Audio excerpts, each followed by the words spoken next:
et transit, banque et finance, réseau et sécurité, agents paramédicaux. ISMEF académique est constitué d'un corps d'enseignants compétents et expérimentés avec des formations cadrées sur le développement et performance professionnelle et dans l'entrepreneuriat. Dans le domaine de la communication, ISMEF académique et son partenaire BNews One forment ses apprenants afin de leur permettre d'acquérir l'expérience à travers les pratiques dans l'administration. Et pour garantir les emplois post-formation, ISMEF Academy règle le problème grâce au bureau de l'emploi qui assure votre insertion socio-professionnelle. ISMEF académique est situé en Kouaban au lieu dit 11 Marais et répond au numéro de téléphone 650 29 25 29 ou alors 658 86 84 82. ISMEF académique, un jeune, une formation, un emploi.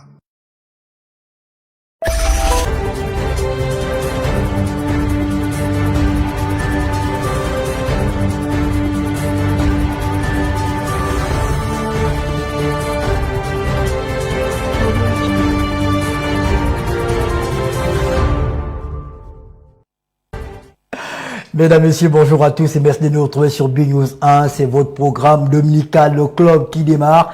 Allons rapidement dans les machines retrouver le sommaire préparé par Delphine Asiga.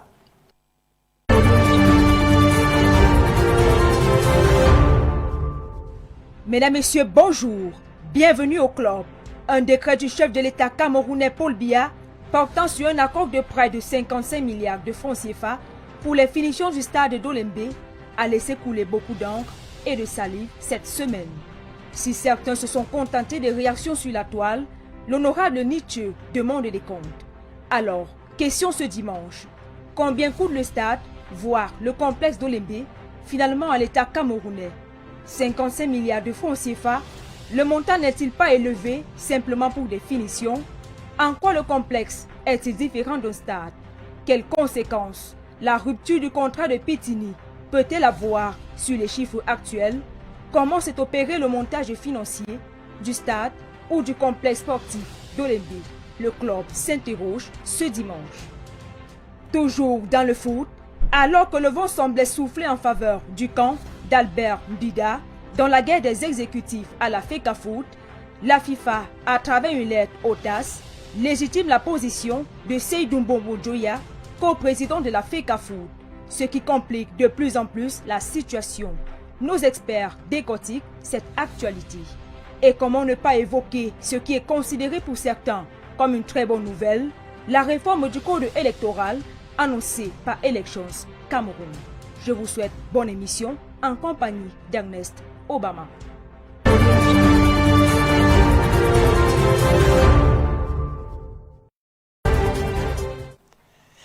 Je rappelle qu'en fin d'émission, on verra un reportage exclusif d'Ambroise Awana sur l'entretien des édifices publics au Cameroun. La situation est grave. Vous verrez le reportage d'Ambroise Awana vers la fin de l'émission. On reviendra bien notamment sur la performance stratosphérique de Etienne Eto'o. C'était hier lors de la Coupe d'Afrique des Nations de U-20. Vous verrez le début marqué par Etienne Eto'o et bien sûr la passe décisive à Kevin Prince Mila. Parlons d'abord, on reçoit d'abord nos invités. Deux sont déjà avec nous sur le plateau. Deux autres sont attendus. On reçoit d'abord le docteur Cyril Tolo Batoum. Il est économiste, enseignant à l'université de Yaoundé 2 à Soie. Il est chef du projet, c'est ça? Enseignant à Yaoundé 1. Yaoundé 1. Ouais. Économiste à Yaoundé 1? Non, pas économiste, je suis anthropologue. Anthropologue, on m'a dit économiste. Ben, en fait, j'ai plusieurs casquettes. Mais vous êtes économiste ou pas? J'ai fait de l'économie parce que je suis titulaire d'un MBA, mais je ne me présenterai jamais comme un économiste. Anthropologue, vous préférez? Oui, je suis anthropologue. En même temps, je suis manager puisque j'enseigne le management également à l'université de Yaoundé 1. J'enseigne le management de projets au collège de Paris. Donc, je suis un peu... D'accord, le prestigieux collège de Paris. Je pense que vous vous souvenez que j'étais le directeur général de l'ECAR. Oui, puisque je suis passé, j'ai fait un tour par le collège de Paris à la Défense à Paris. Alors, voilà. Vous êtes le responsable, le point focal, on peut le dire, du stade d'Olembe au ministère des Sports et de l'Éducation. Je suis au ministère des Sports et je suis dans l'équipe chargée du suivi des grands projets d'infrastructure, pas seulement Olembe. J'ai travaillé sur Japoma aujourd'hui, le dernier chantier restant étant celui d'Olembe. Nous travaillons avec le partenaire McGill pour achever ce chantier pour qu'il soit prêt avant la CAN. D'accord, on m'a dit que vous étiez la personne à même de répondre à toutes mes questions. C'est l'immense concernant le stade de Lembe. Merci d'être avec nous sur le plat. D'ailleurs, vous avez été très prolixe cette semaine sur la toile. Vous avez notamment donné un peu de cours de journalisme à certains de nos confrères. Merci d'être avec nous. Il est député PCRN, président du Parti camerounais pour la réconciliation nationale. Il était candidat à la dernière élection présidentielle au Cameroun. L'honorable Cabral Libi est avec nous ce matin. Honorable, bonjour. Bonjour à vous, monsieur Ernest Obama. Bonjour à vos nombreux téléspectateurs. Comment vous allez? Comment se porte le PCRN? D'abord, moi-même physiquement, par la grâce de Dieu, je tiens debout. Et je le prie, d'ailleurs, en ce jour dominical, de me donner sagesse et intelligence pour édifier mes compatriotes une fois de plus au courant de votre émission. Le PCRN se porte également bien. Un parti se porte bien lorsque ceux qui en sont militants sont sans cesse portés par une vision et œuvrent inlassablement à la prospérité de cette dernière. Lorsque les militants d'un parti politique œuvrent, surtout que dans notre cas, la récence de notre entrée dans la scène politique nous commande, tout au moins pour rattraper ceux qui y sont depuis 30 ou 40 ans avant nous, de travailler d'arrache-pied pour occuper le terrain. Et lorsque vous voyez cet entrain et que vous avez la grâce de diriger une telle dynamique, vous pouvez affirmer que les choses vont pour le mieux. Mais le PCRN ira bien lorsqu'il sera en position un jour de diriger le Cameroun et d'implémenter la vision qui irrigue et dynamise ceux qui sont engagés en son sein. Merci d'être avec nous. On a été rejoint par le prof. Prof, bonjour. Ça va? Je crois que vous étiez avec le... Il vient. Merci d'être avec nous. On parle d'abord, bien évidemment, de ce qui se passe sur le marché camerounais. On parle d'une cote d'alerte en ce qui concerne les produits contrefaits, les produits de la contrebande au Cameroun. Depuis pratiquement 3 semaines, le ministère du Commerce a fait un travail remarquable à travers des descentes inopinées sur le terrain et des descentes qui ont été prolifiques. La dernière en date a eu lieu vendredi dernier ici même à Yaoundé et c'est le ministre du Commerce en personne qui était à la manœuvre. Regardons le reportage de Amandine Atangana. Opération coup de poing du ministère du Commerce ce 20 février dans plusieurs lounge-bars et nightclubs de Yaoundé. Il est question pour Luc Magloambaga Tangana et ses équipes d'apprécier la qualité des vins et spiritueux qui sont proposés à la clientèle. Premier arrêt, le Bukaru Lounge. Examen minutieux des produits pendant une dizaine de minutes, aucune présence de boissons contrefaites. Il s'agit d'aller voir ce que les gens consomment, d'aller voir sur place, de vivre avec les gens effectivement, ce qu'ils consomment-ils de bons produits. Autre escale cette nuit, le nightclub Sansa. Présentation des produits en vente. Quelques minutes plus tard, l'équipe de la Brigade nationale des contrôles et de la répression des fraudes signale une vignette de vin rouge apposée sur une bouteille de whisky. Une mise en demeure est servie tout de suite au nightclub. J'aurais voulu qu'on prenne le nom de l'importateur qui est sur la vignette. C'est à celui-là qu'on devrait s'adresser. Puisque nous, oui, C'est la procédure. Oui, parce que nous achetons déjà estampillés. S'ils ont fait l'erreur, ça regarde notre image. Au cabaret Le Bunker, le ministre du Commerce dénonce non seulement les conditions d'hygiène et d'insalubrité, mais aussi la vente de whisky et champagne d'origine douteuse pour certains et l'estampillage non conforme pour d'autres, ou encore de produits estampillés avec de fausses vignettes. Une enquête sera menée en amont afin de déterminer l'identité du fournisseur de ces produits ainsi que leurs différentes sources d'approvisionnement. Évidemment, on retrouve donc des produits dont les vignettes ne correspondent pas d'une part. Et puis effectivement des vignettes qui sont retirées du circuit depuis longtemps. Donc on peut s'interroger sur la nature et la qualité des produits. Je félicite monsieur le ministre et ses équipes parce qu'il faut absolument éradiquer ça. Ce sont des choses graves qui peuvent détruire nos maisons. Luc Magloambaga Tangana appelle non seulement les consommateurs à plus de vigilance, mais également à la responsabilité individuelle de chacun sur le choix des endroits de loisirs à fréquenter.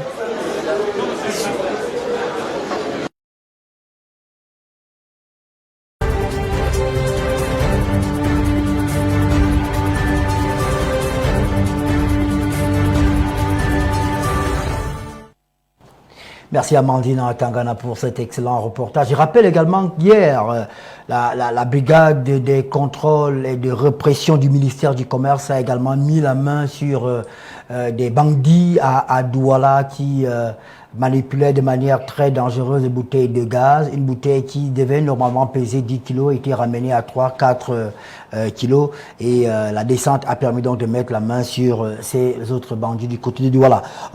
Docteur Cyril Telon, on assiste aujourd'hui à une sorte de côte d'alerte. Vous savez, mais c'est déjà installé le temps qu'il prenne tous son bic et tout ce qu'il lui faut. On vous passe d'abord la parole pour en parler. Les produits qui sont vendus aujourd'hui sur nos étals, dans nos marchés, on a du mal à s'assurer que la qualité est de mise. L'agence de la norme et de la qualité fait un travail remarquable à travers son contrat avec la SGS. Les produits sont vérifiés avant embarquement à travers le programme PKI. Mais il y a d'autres produits qui passent sous je ne sais pas, par part des moyens orthodoxes qui arrivent au Cameroun, d'autres même qui sont fabriqués au Cameroun. Et conséquence, il y a des whiskies qu'on consomme qui ne sont pas de bonne qualité. Comment faire? J'aimerais avant toute chose saluer les efforts du gouvernement, notamment du ministre Luc Magloire Mbarga et de ses collaborateurs qui ont pris à bras le corps ce sujet de la contrebande. En réalité, il n'y a rien de nouveau sous le soleil dans toutes les économies. Vous avez toujours des tricheurs. Et ce qui se passe au Cameroun, c'est qu'aujourd'hui, nous avons certains de nos compatriotes qui se laissent aller, n'est-ce pas, aux stratégies d'enrichissement illicite, d'enrichissement rapide à travers la fraude. Et cette fraude ne crée pas seulement un manque à gagner pour le gouvernement, mais elle met également en mal la santé des populations. Nous avons vu les images dans les réseaux sociaux de ces apprentis chimistes, pour dire ces alchimistes qui, dans leur cuisine, produisent des spiritueux, entre guillemets, à base généralement de produits dont nous n'avons aucune connaissance sur la qualité, y compris sur la composition chimique. Donc moi je pense qu'il faut saluer les efforts du gouvernement et que le gouvernement continue sur cette lancée, parce que non seulement il faut préserver notre économie d'être envahie par ces produits de contrebande, mais il faut également préserver la santé de nos populations qui sont des grands consommateurs de produits de masse. Je rappelle que cette semaine, la question a été évoquée au cours de l'émission au Bamatam avec les responsables du ministère du Commerce et les responsables du ministère de la Nord. Des mesures sont prises à Vieux-Messier pour endiguer cette situation qui prend des proportions inattendues au Cameroun. Les contrôles qui sont régulièrement faits, par exemple, vous avez suivi dans le reportage, la boîte, le café, le Bunker, on a trouvé des produits douteux avec comment ça s'appelle, avec j'oublie le terme approprié, des vignettes douteuses et également. Et on sait que c'est un café qui est très fréquenté au Cameroun. Les conséquences sur le plan financier sont énormes, mais également sur le plan sanitaire. Oui, sur le plan sanitaire surtout. Vous savez, lorsque j'ai vu la quantité de produits frélatés qui a été mise sur le marché, qui a été saisie par les hommes de sécurité, je me suis posé la question comment ça se fait qu'on puisse tenir jusqu'à ce point-là, parce que c'est vraiment du poison. Et ça ne se limite pas là. Je me suis rendu dans un magasin comme ça d'alimentation, j'ai acheté 2 produits d'alimentation courante qui sont des produits importés. On s'est rendu compte que c'était des produits périmés depuis au moins 6 mois. Tu étais là aussi? J'étais là, installé, puis j'ai attiré l'attention du responsable de ce magasin, ce rayon-là. Il m'a dit, écoutez, ça, c'est pas mon problème. Et je suis allé plus loin. Il vous dit que c'est pas son problème? Ce n'est pas son problème. Je suis allé plus loin. Je ne vais pas dire la personne que j'ai rencontrée, mais je suis allé au ministère du Commerce pour leur donner à la fois les noms de produits que j'avais relevés, le nom du magasin, sa situation géographique dans la ville de Yaoundé. Et puis, comme par hasard, je suis repassé là-bas 3 semaines. Les produits étaient toujours installés. Donc, je pense que au-delà de laxisme... C'était dans quel quartier? Vous savez, la descente hier a été possible grâce notamment à un internaute. Mais vous savez, Ernest, si je me permets de donner un nom aussi cru, je crois qu'il faut tenir à la sécurité de chacun de nous. Hein, mais je peux vous assurer que c'est un magasin qui a pignon sur rue à Yaoundé, qui est dans un quartier très fréquenté. Géographiquement, c'est vers le nord de la capitale. Donc, alors, je crois donc que ce que les gendarmes et la police est en train de mener comme service en ce moment, avec l'association de la Nord, je crois que c'est un travail très important qui va impacté énormément sur un certain nombre de préoccupations quotidiennes. Je crois qu'il faut continuer. On reviendra peut-être de long en large sur le sujet dans une autre édition du club. Parlons à présent, si cela vous convient, d'Elections Cameroun. Une lettre du directeur général envoyée à ces régionaux est aujourd'hui crée des nombreux, du moins l'espoir chez certains, parce qu'on envisage la réforme du code électoral. C'est une demande qui a été longuement et régulièrement faite, et certains ne manquent pas de voir et de penser que cette lettre montre bien qu'il y a une volonté qui vient d'en haut de réformer le système électoral camerounais. Honorable Cabral Libi, vous avez certainement vu cette lettre du DG des Elections Cameroun envoyée à ses responsables régionaux. D'abord, comment est-ce que vous réagissez à cette lettre, et en plus, comment vous entrevoyez une réforme du code électoral camerounais? Qu'est-ce qui doit être changé selon vous? Alors, si vous permettez, juste un petit mot sur le sujet précédent. Allez-y. Juste un petit mot. Parce qu'il y a deux termes qui reviennent. La contrefaçon et la contrebande. La contrefaçon, c'est la fabrication ou le travestissement des marques ou des produits. Et la contrebande, c'est l'entrée des produits dans le territoire camerounais sans que cela ne soit suivi ou régulé par la douane. Moi, ma première réaction quand je vois ce foisonnement de chimistes, c'est qu'il y a du génie. Peut-être qu'il faudrait que l'État du Cameroun s'organise à tirer profit de ce génie malfaisant. Peut-être pour que toutes ces personnes qui manipulent si habilement ou malhabilement les produits chimiques puissent mettre à contribution leur savoir-faire. Mais je crois que dans tous les pays du monde, il n'y a qu'une seule façon d'arrêter et la contrebande et la contrefaçon. C'est la répression violente. Quand je parle de violence, je ne parle pas de violence physique. Mais si vous voulez, la répression rigoureuse. Je n'imagine pas que dans un pays comme les États-Unis ou la France, que l'on entre dans un café, que l'on trouve des produits contrefaits ou de contrebande, et que ce café soit encore ouvert un jour.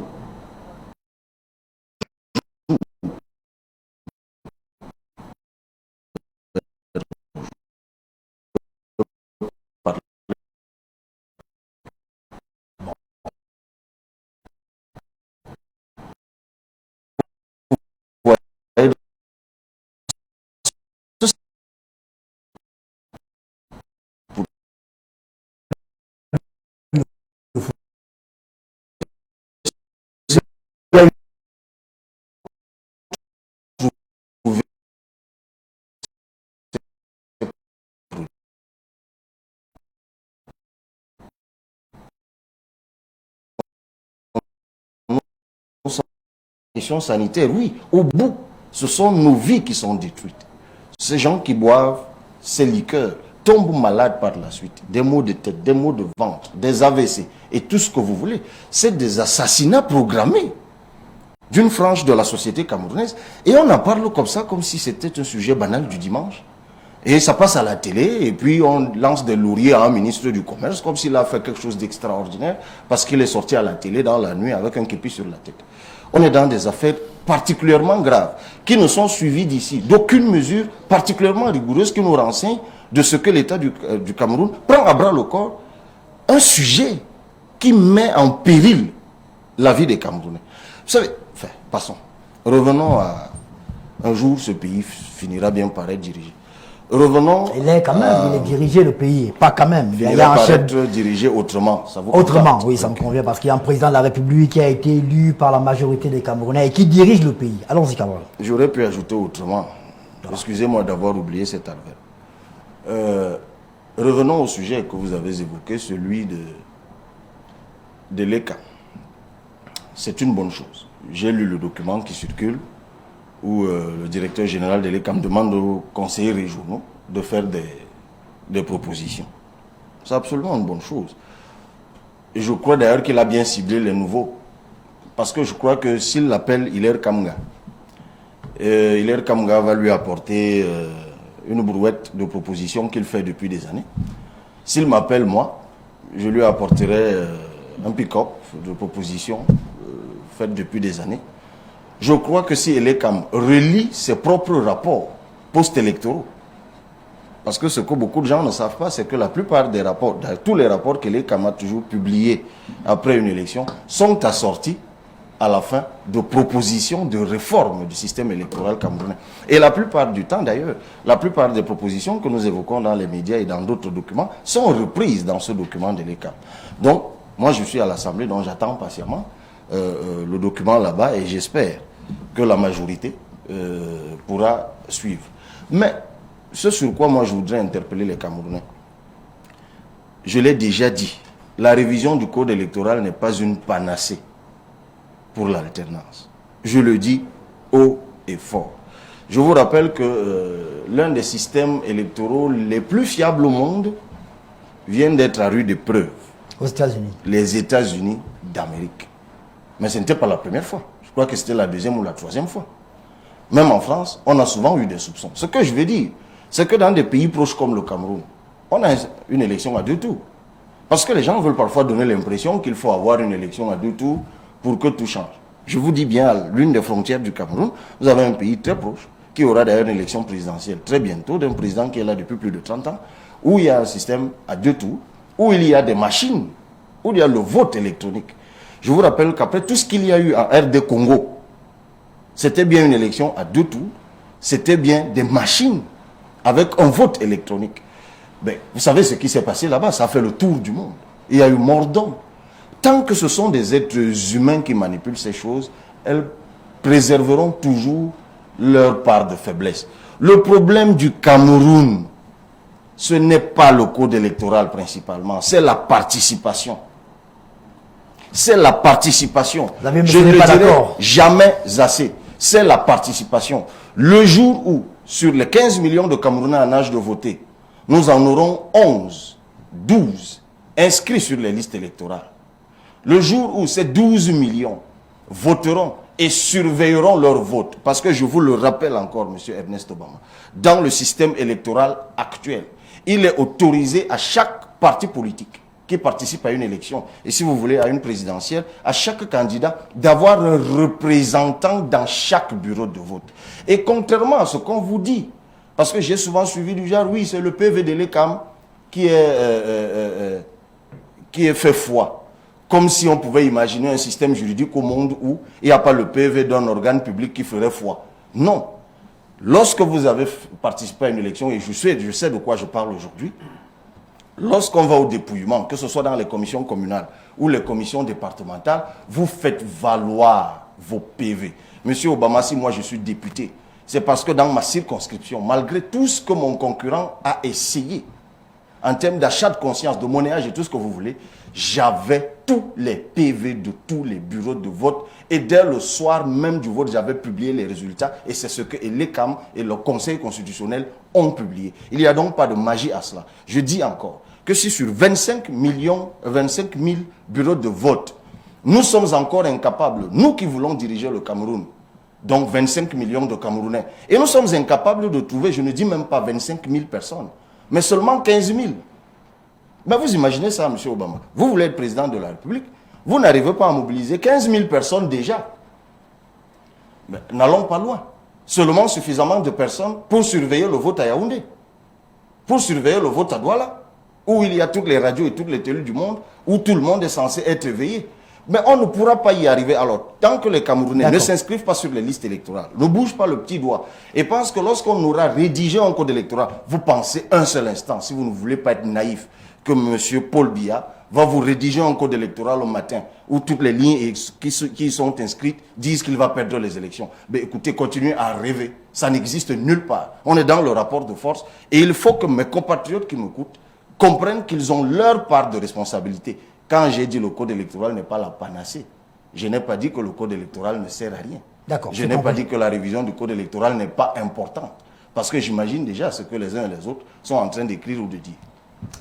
Xavier Messier, vous n'étiez pas d'accord avec Laurent Cabral. Vous pensez que la révision du code électoral qui est demandée par de nombreuses formations politiques, notamment le MRC, d'ailleurs c'était l'une des raisons évoquées par le parti du professeur Maurice Kamto pour ne pas prendre part aux dernières échéances électorales, notamment les municipales et législatives, mais également les régionales. Est-ce qu'aujourd'hui, une révision assuvirait les attentes et les besoins des uns et des autres? Je pense que si les partis politiques, pas seulement les partis politiques, il y a eu également la société civile, des organisations non gouvernementales qui ont décrié, n'est-ce pas, le code électoral, le système électoral camerounais.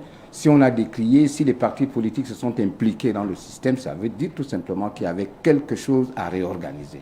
Toiletter ce code électoral aujourd'hui, moi je pense que c'est une chose excellente.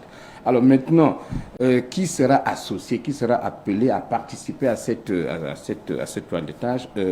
Cabral l'a dit tout à l'heure, il a contribué plusieurs fois, il a envoyé des propositions, d'autres l'ont fait également, et que ces propositions-là n'ont pas souvent été prises en compte. Ça, c'est un élément. Peut-être que maintenant, il y aura une large concertation. Alors, le fait que les pouvoirs publics, à travers ELECAM, prennent l'initiative de faire une consultation préalable, et de pouvoir réunir. Je crois que cette consultation ne devra pas être sélective. Il faut qu'elle soit la plus large possible. Et que ceux qui ont en charge ce toilettage nous démontrent effectivement que des partis politiques d'opposition et ceux qui sont dans la mouvance gouvernementale ont contribué.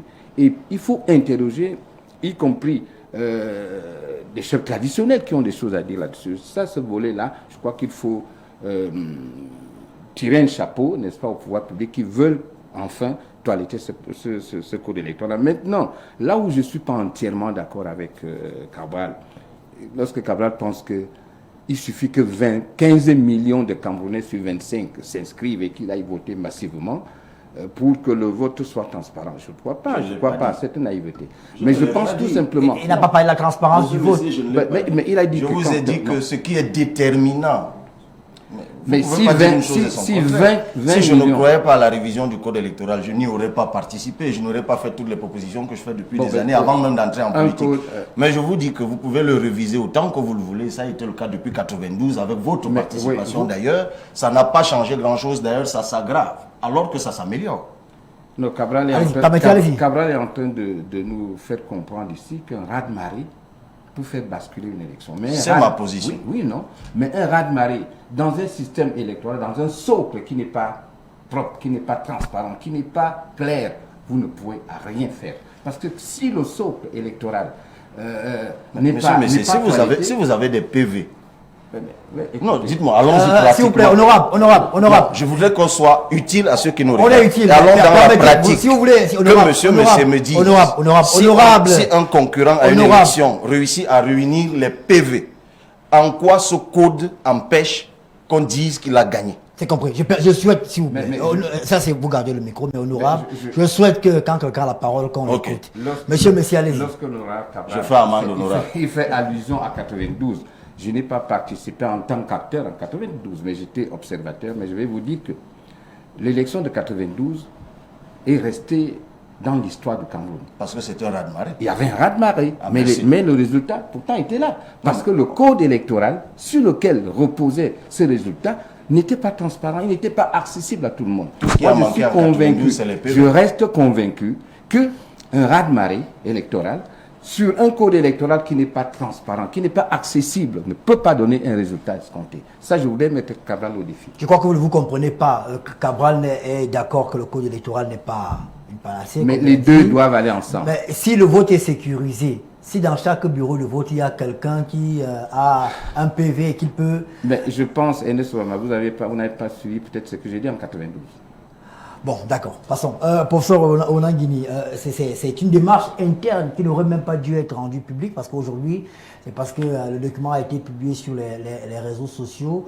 Vous n'allez pas revenir sur le débat entre Xavier Messier et l'honorable Cabral Libi. S'il y a une réforme à faire, selon vous, qu'est-ce qu'on doit toiletter? Non, c'est rien. Ça ne vous intéresse pas? Je crois que en fait, la question est beaucoup plus complexe qu'il n'y paraît. Il y a plusieurs niveaux qui entrent en compte dans la chaîne électorale.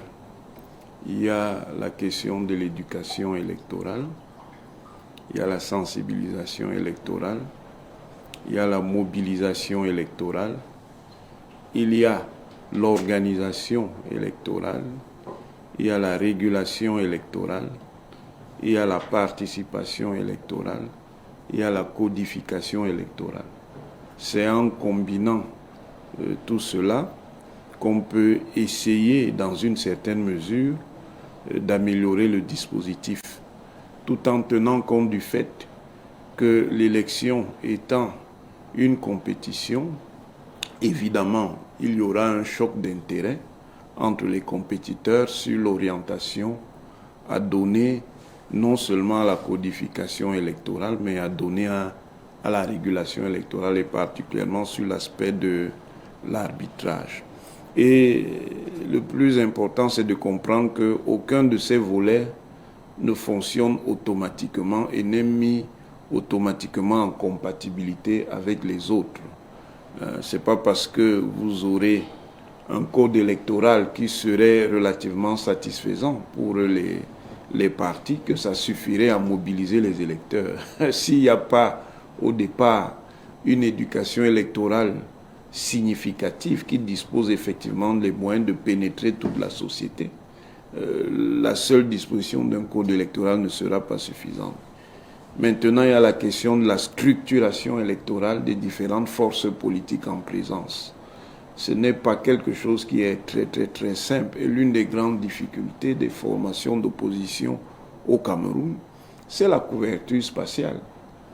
Parce que la couverture spatiale, surtout dans nos conditions, n'est pas donnée. C'est-à-dire la capacité à s'étaler sur tout le territoire, à mettre en place des réseaux d'abord, puis un appareil électoral solide. Ce n'est pas aussi simple qu'il y paraît. Voilà. On va peut-être comprendre, on va suivre la... Vous voulez dire un mot là-dessus? Oui, juste allez-y, alors. un mot. Alors, la première des choses que je note, c'est que le gouvernement n'est pas autiste. Si tant est que ce document est vrai, ça montre que le gouvernement n'est pas autiste parce qu'un certain nombre d'acteurs politiques, notamment de l'opposition, ont toujours demandé le toilettage du code électoral au Cameroun. Je suis d'accord avec l'honorable Cabral qui pense que le code électoral n'est pas une panacée.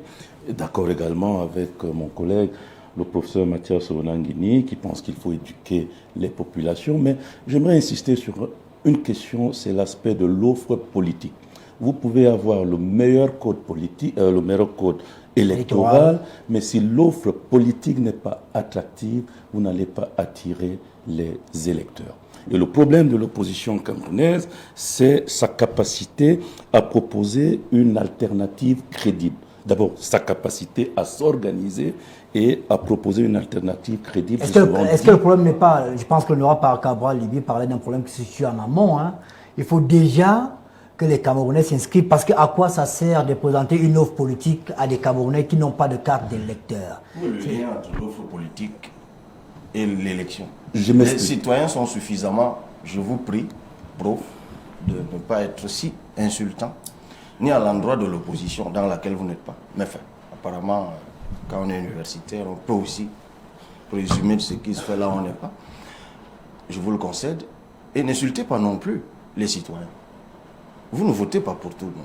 Laissez les citoyens décider de la crédibilité des offres qui leur sont faites ou pas. J'aurais bien voulu que vous me laissiez terminer, puisque M. Obama a dit... D'accord. Voilà. Allez-y, terminez. Alors, première des choses, je n'ai insulté personne. J'ai tout simplement dit que la capacité de mobilisation des populations est fortement liée à l'offre politique qui est en face. Si l'honorable Cabral Libye a été élu, c'est bien parce que son œuvre politique a attiré des électeurs. Donc si en face du parti au pouvoir, nous avons une opposition qui présente une offre politique, une alternative crédible, vous avez vu ce qui s'est passé en 92, les populations vont y aller. Donc je n'insulte personne, je n'ai pas dit que l'opposition camerounaise elle est bête, qu'elle n'a pas de proposition, mais je dis encore qu'une fois elle est désorganisée. J'ai posé le problème. Tant qu'elle restera désorganisée, tant que le peuple ne trouvera pas une alternative, je dis bien crédible, on pourra avoir le meilleur code électoral possible, je ne suis pas sûr que le rapport de force changera fondamentalement. C'est le recadrage que je voulais faire parce qu'il y a un problème entre l'offre politique et la participation même à l'élection. Le professeur a parlé de l'éducation à la politique qui est déjà un problème. Si on n'est pas inscrit sur une liste électorale, quelle que soit l'offre qu'on vous propose, vous ne servez à rien. Excusez-moi, M. Obama. Vraiment, excusez-moi. S'inscrire sur une liste électorale, c'est d'abord un droit civique. C'est un droit civique. C'est-à-dire que si vous lisez la Déclaration universelle des droits de l'homme, ou si vous voulez le pacte international relatif aux droits civils, politiques, sociaux et culturels de 1966, c'est clairement écrit. Vous avez le droit de voter ou de ne pas voter. Donc vous pouvez être inscrit, aucune offre ne vous séduit, vous ne votez pas. C'est de ça qu'il s'agit. C'est-à-dire vous ne pouvez pas me dire que c'est l'absence d'offre politique qui fait donc que les gens ne s'inscrivent pas. Dans ce cas, même l'offre politique du parti au pouvoir serait la pire. Parce qu'elle est là depuis longtemps, cette offre politique. Ce parti dirige le Cameroun depuis si longtemps. Le nombre d'inscrits est décroissant, malgré tout le tapage qui est fait. Ça veut dire que le problème, ce n'est pas l'offre politique. Le problème, et je préfère rejoindre Mathias, sur l'éducation civique, sur l'éducation politique, ce à quoi je crois les acteurs politiques, et même pas seulement d'ailleurs, même les acteurs de la société civile devraient s'atteler. Dans une société où les gens n'ont pas dans leur poche ce qui leur permet de décider ou pas le moment venu, c'est très grave. Ben écoutez, moi j'ai vécu ça, si vous voulez je vous le raconte. Lorsque je me lance à l'élection, vous avez vu les meetings que j'ai fait en 2018, vous l'avez évoqué tout à l'heure. Est-ce que vous savez que pendant mes meetings, il y a des gens qui me disaient honorable, vraiment, enfin, pas honorable, monsieur Liby, ou président, et tout ce que vous voulez, ben écoutez, j'ai envie de voter pour vous, mais est-ce qu'on peut encore s'inscrire? Et on était en pleine campagne électorale. Pourquoi? Parce que pendant que je battais le macadam, mais vous vous rappelez, M. Obama, je disais aux gens, inscrivez-vous sur les listes électorales. Il se trouvait des gens, mais très bien pensants et très intelligents, qui disaient, parce qu'il dit aux gens de s'inscrire, c'est un pion, ça ne sert à rien de voter. Tant qu'il y a ce code électoral, ça ne sert à rien de voter. D'ailleurs, vous avez une curiosité après l'élection, ou dans des pays où, par exemple, il y avait 95 inscrits, je parle des États-Unis, vous avez vu des gens marcher par milliers, revendiquant une victoire. Et vous vous demandez, mais tiens, il y a autant de Camerounais dans ce pays qui disent qu'ils ont gagné une élection alors qu'il n'y avait que 95 votants. Ben c'est ça le paradoxe camerounais. Nous pensons que c'est bien de distribuer des bons et des mauvais points. Nous pouvons appeler dans les radios et bavarder à longueur de journée, parce que c'est ça qui va faire qu'il y ait alternance. Nous pouvons nous insulter sur les réseaux sociaux à longueur de journée, traiter les autres de tous les noms d'oiseaux, et nous pensons que c'est ça qui va faire l'alternance, que non. Laissez l'opposition de côté, laissez les acteurs de côté. Rien n'empêche à un Camerounais, né de père et de mère, Camerounais en tout cas, portant la nationalité camerounaise, de se rendre à un poste d'inscription qu'il y a sur tout le territoire camerounais. On peut s'inscrire avec le récépissé de la carte nationale d'identité, contrairement à ce qu'on raconte. On peut voter avec le récépissé sans avoir la carte d'électeur. C'est tout ce qu'on demande aux Camerounais de faire. Essayons cela et on va voir. D'accord. Une seconde. Lorsqu'il y a un élément qu'on ne semble pas prendre en compte, le désintérêt. Le désintérêt des populations à la chose politique. Non, à l'inscription. Alors mais ça fait partie de ça. Ça fait partie. On refuse de se faire inscrire parce qu'il y a des désintérêt. Le désintérêt, la cause, l'inscription, la conséquence. Lorsque vous rencontrez des gens qui vous disent ça ne changera rien. Je ne vais pas voter, ça ne changera rien. On connaît le résultat d'avance. Ça veut dire qu'il y a un détachement total de l'intérêt qu'on pourrait porter à la chose politique, qu'on soit de l'opposition ou non. Alors, c'est un sentiment qui est généralisé. À chaque consultation électorale, les gens vous disent, bon, on sait ce qui va se passer. Pourquoi vous voulez que j'aille m'inscrire, ça ne changera rien? Ça rejoint un peu ce que le prof disait, parce que si on disait ça ne changeait rien, on n'aurait pas l'honorable Cabral Liby qui a été élu avec plusieurs membres de sa formation politique. Peut-être qu'il faut éduquer, professeur, allez-y, c'est un sujet qu'il prend. Juste une petite précision, ce n'est pas le désintérêt, c'est le mésintérêt. C'est-à-dire la méconnaissance de ce qu'est la relation électorale, le rapport électoral, qui fait que la conception qu'on a de la politique n'est pas familiarisée avec l'opération électorale et ce que l'opération électorale vaut dans le système institutionnel. Donc, dans tout cela, effectivement, la question, c'est le compartiment de départ, c'est l'éducation politique pour donner de l'intérêt à l'élection. Parce que le désintérêt, c'est celui qui est déjà en fait socialisé à l'élection, qui dit, bon, voilà, les offres politiques en présence ne m'intéressent pas, je ne vote pas. Mais là, c'est le mésintérêt, c'est-à-dire qu'on ne comprend même pas ce que c'est que l'opération électorale. D'accord, voilà ce qu'on pouvait dire sur ça. On va suivre ça de près. Les gens en sont à imaginer que parce que quelqu'un va mourir un matin, ou parce qu'il y aura coup d'État un matin, comme si dans certains pays, les gens ne sont pas morts et leurs enfants ne leur ont pas succédé, comme si dans certains pays, il n'y a pas eu coup d'État et les mêmes sont revenus. Mais on est dans des choses absolument ubuesques dans ce pays.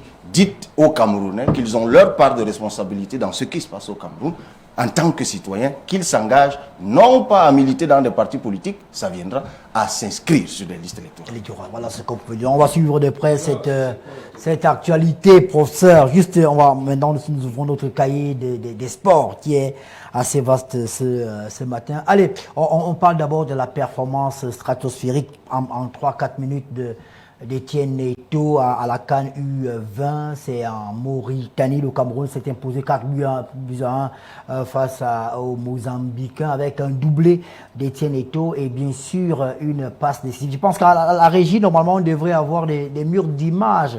Le prof Onanguini, il a 2 matchs, il était sur le banc de tous. Au 3e match, il est aligné, il est l'homme du match, il marque 2 buts, il présente un talent qu'on n'attendait pas, une lecture de jeu qui semble aujourd'hui plaire pratiquement. On a eu des posts sur la toile, des gens qui sont en train de chanter les louanges du jeune et tout.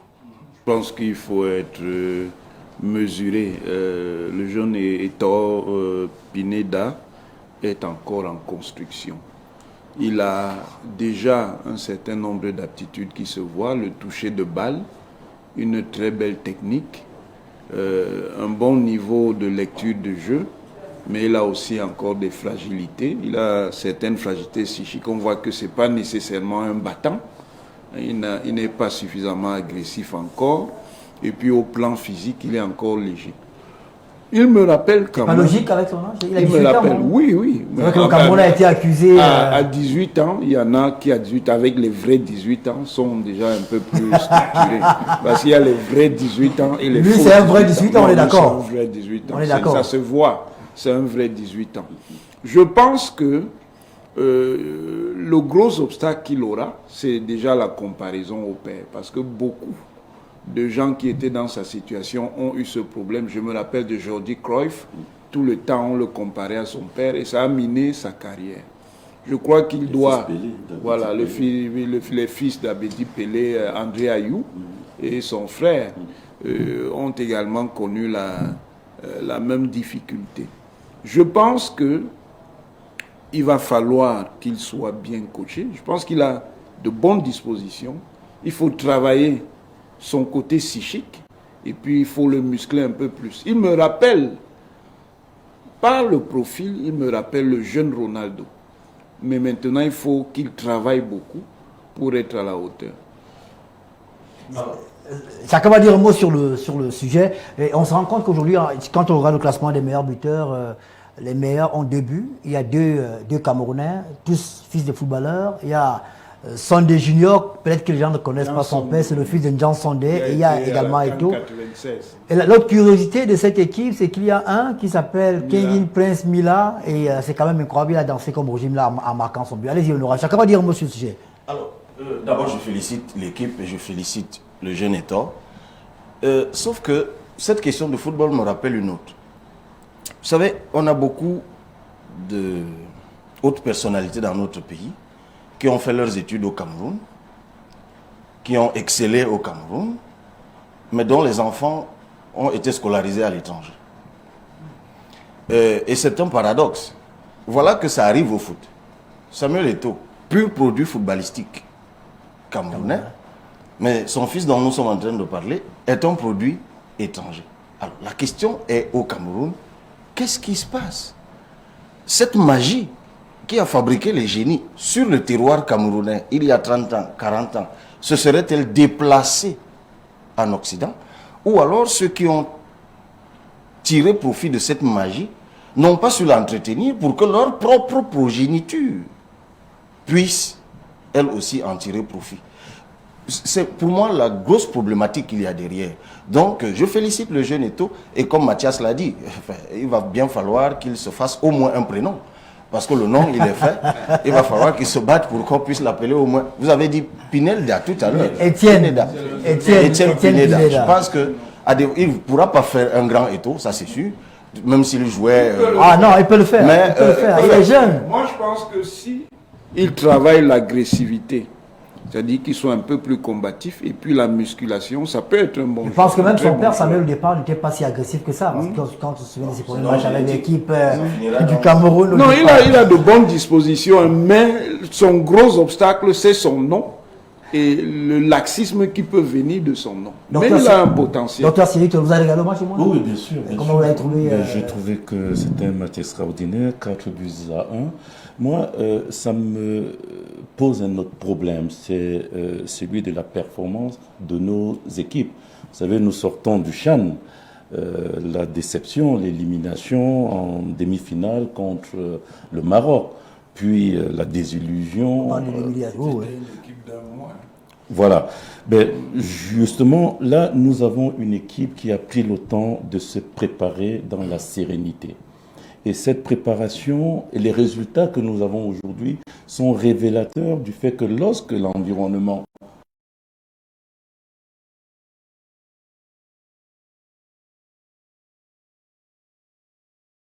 appelé comme ça, M. Eto'o, naturellement, nous souhaitons que, qu'il hérite de tout le talent de son père. D'accord. Après le match hier, Xavier Messé, je me suis permis de revoir les dernières performances de l'équipe du Cameroun, l'équipe première. Il me semble que le dernier coup franc marqué par l'équipe du Cameroun, c'est Moukandjo à la CAN 2017 contre le Burkina Faso. Ça fait combien? 4 ans déjà. Mais quand on voit un petit gamin, le CHAN vient de s'achever, on a eu plein de coups francs, aucun n'a été transformé par un footballeur camerounais. Mais regardez le coup de patte de ce gamin qui met le ballon dans la lucarne, c'est quand même quelque chose de remarquable. Mais généralement, à cet âge-là, on a beaucoup de talent. Il faut seulement qu'il soit bien encadré et que ce talent qui progresse en avançant en âge, en avançant également avec ce talent-là. Je voudrais... Il a 18 ans. Oui, il a 18 ans. Mais il y a également un élément, vous avez cité tout à l'heure, un certain nombre de jeunes Camerounais, des pères footballeurs qui ont choisi de revenir au Cameroun. C'est quelque chose qu'il faut souligner. Parce que vous savez, le jeune Eto'o, non seulement il n'est pas né, il n'a pas vécu au Cameroun, il a été influencé par un milieu occidental qui l'a sollicité énormément. Il aurait été sollicité par l'Italie, par la France, et ainsi de suite.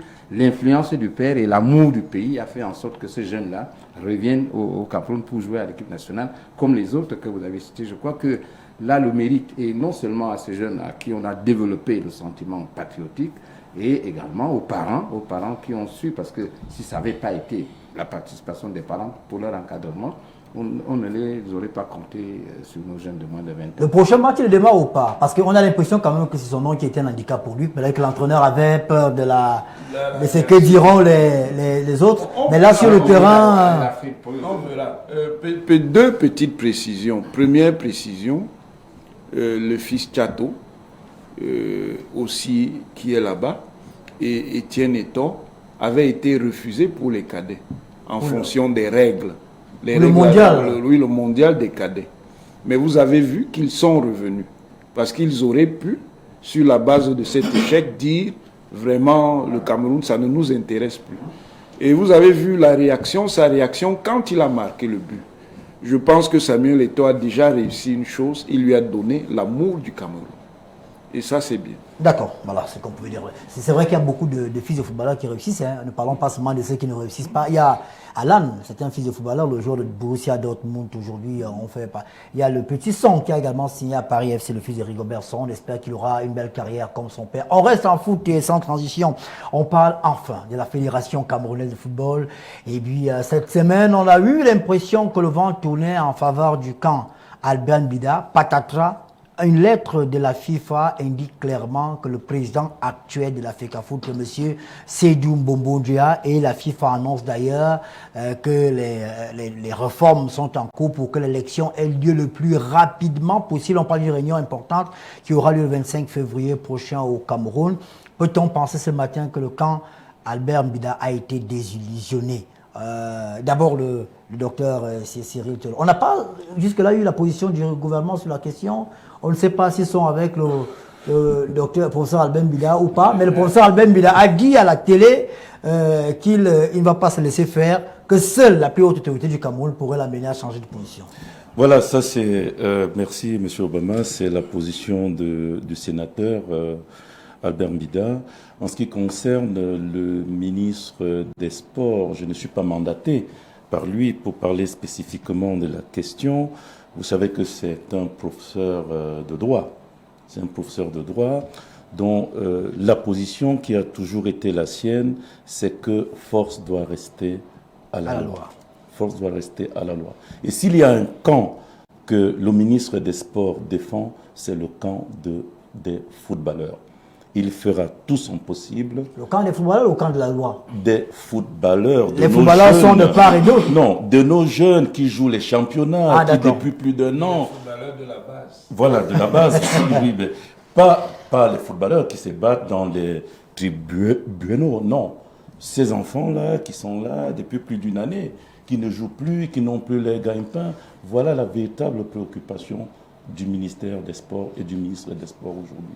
Je vais proposer à nos panélistes, l'honorable Kaba Libi, M. Xavier Messier, le prof, de regarder un peu ce qui s'est passé au siège de la Ligue, où le professeur Albert Mbida et ses délégués se sont retrouvés pour une réunion importante du comité exécutif provisoire ce week-end, une réunion qui a été un petit peu bousculée par les autorités qui estimaient qu'ils n'avaient pas mandat et une certaine légalité pour le faire. Dispositif inhabituel, ce mardi matin au siège de la Ligue de football professionnel du Cameroun. Gendarmes, policiers et autorités administratives de l'arrondissement de Yaoundé 5e ont investi les lieux pour interdire les travaux du comité exécutif provisoire de la Fédération camerounaise de football. Comme raison évoquée, défaut d'autorisation des réunions.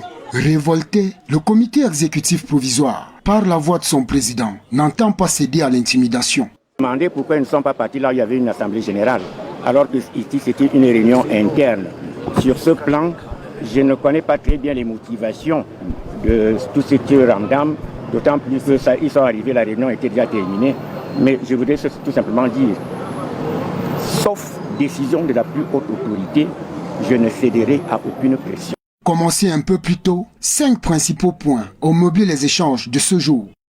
Nous avons rétabli la Ligue professionnelle conformément à la décision du tribunal arbitral de sport, décision définitive, de rétablir dans ses fonctions d'organe chargé de l'organisation du championnat professionnel de football du Cameroun. Nous avons également rétabli les ligues régionales, départementales et d'arrondissement qui avaient été suspendues alors que le TAS les avait rétablis. Voilà les grandes lignes que nous avons pu aborder au cours de cette réunion. Nous avons également abordé le problème du gardien de but Onana. Cette équipe de 7 membres a été nommée au cours d'une session extraordinaire de l'Assemblée générale de l'instance de 2012. Au cours de ces travaux qui avaient pour but de trouver des voies et moyens pour le lancement au plus vite des championnats de Ligue 1 et 2, les hommes de médias venus en couverture n'ont pas été loupés par les forces de maintien de l'ordre. C'est une situation quand même impertinente pour le football camerounais. Au même moment, le chef de l'État prône le ressaisissement par les instances fêtières du foot. Au moment où le ministre des Sports fait une sortie pour demander que les uns et les autres respectent la norme de droit. Alors que se tenaient ces assises de la faction Albert Mbida, consignées dans un communiqué final, des sources bien introduites ont renseigné de la tenue d'une assise similaire au siège de la FECAFOOT, au quartier Tinga à Yaoundé, par le président déchu, par le tribunal arbitral des sports, Sédou Mbombo-Njoya. Cette affaire reste à suivre.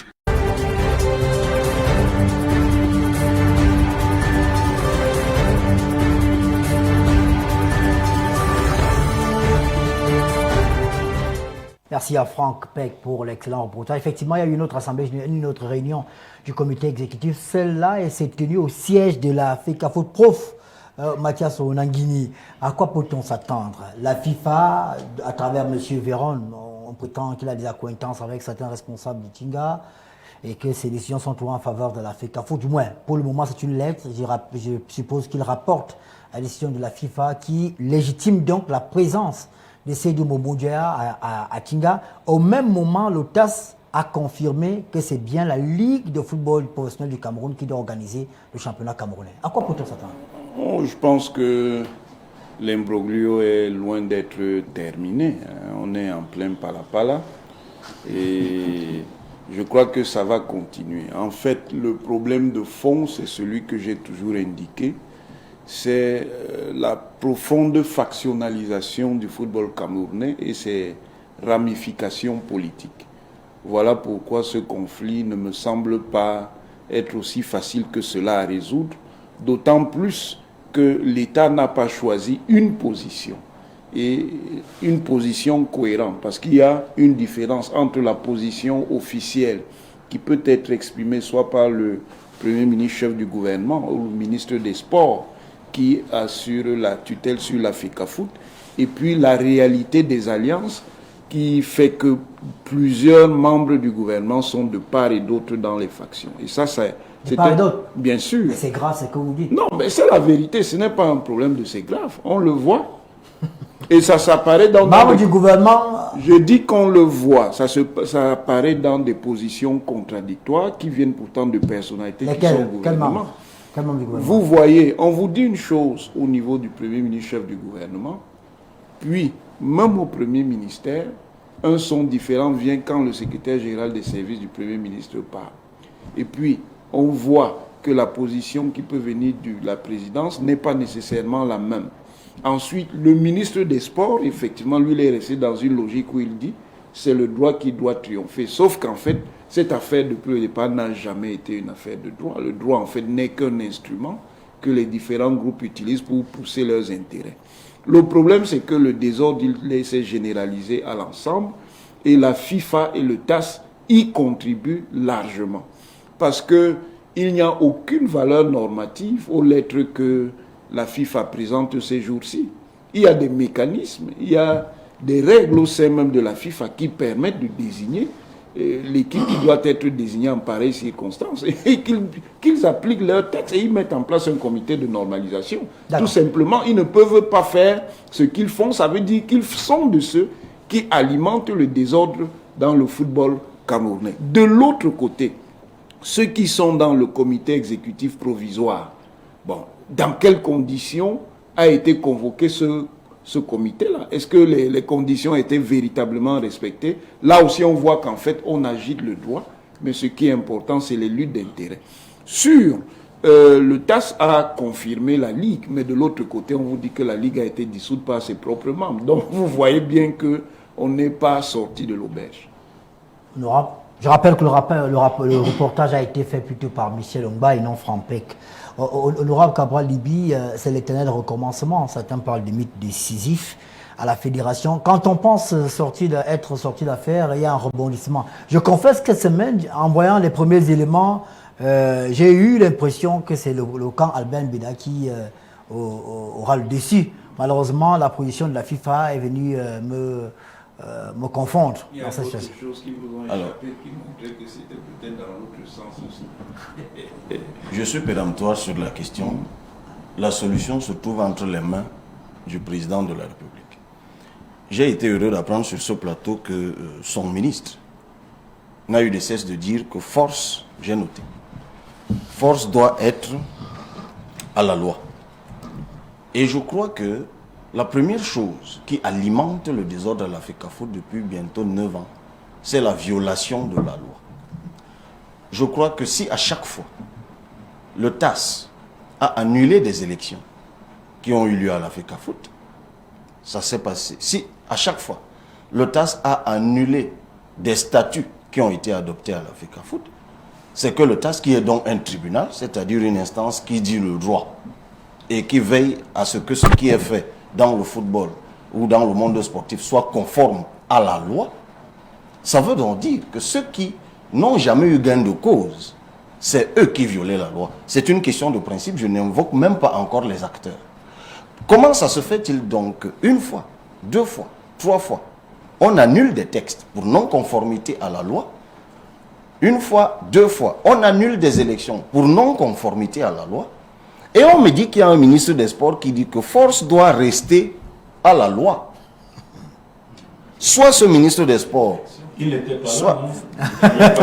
soit ce ministre, c'est même pas lui qui organise les élections. alors, soit ce ministre des Sports fait de la mauvaise foi, soit il est dépassé lui-même par la situation. Et c'est pour ça que je reviens à son patron, qui est le président de la République, sauf que lui-même ne nous aide pas beaucoup.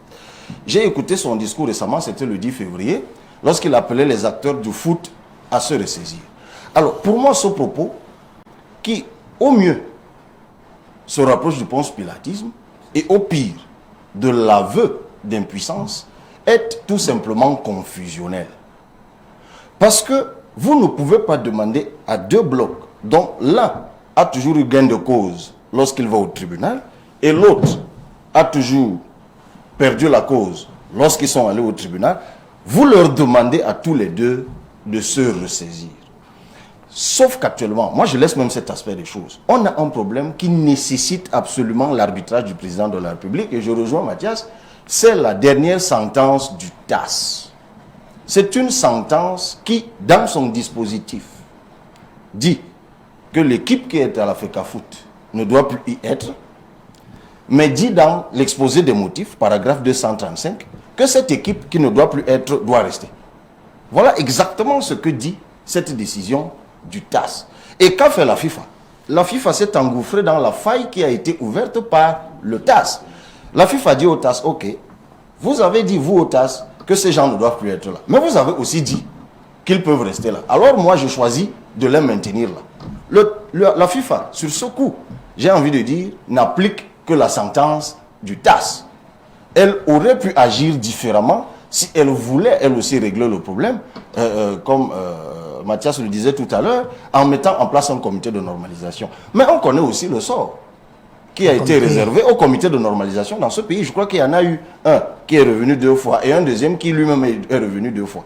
Donc ça fait 4, je crois, avec les prorogations. On n'est pas sorti de l'auberge. C'est-à-dire les comités qui étaient censés normaliser ont laissé la situation apparemment en pourrissement plus aggravé qu'elle ne l'était auparavant. Moi, je demande au président de la République de mettre en place un comité de surveillance de cette affaire.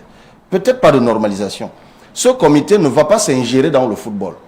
Ce comité va exercer la souveraineté du Cameroun sur une activité qui se déroule au Cameroun. Tout ce qui est demandé à la FECAFOOT, quelqu'un me dira tout à l'heure, j'en suis sûr que c'est plus complexe que ça, c'est qu'il y ait des textes conformes à la loi et qu'il y ait des élections conformes aux textes qui sont conformes à la loi.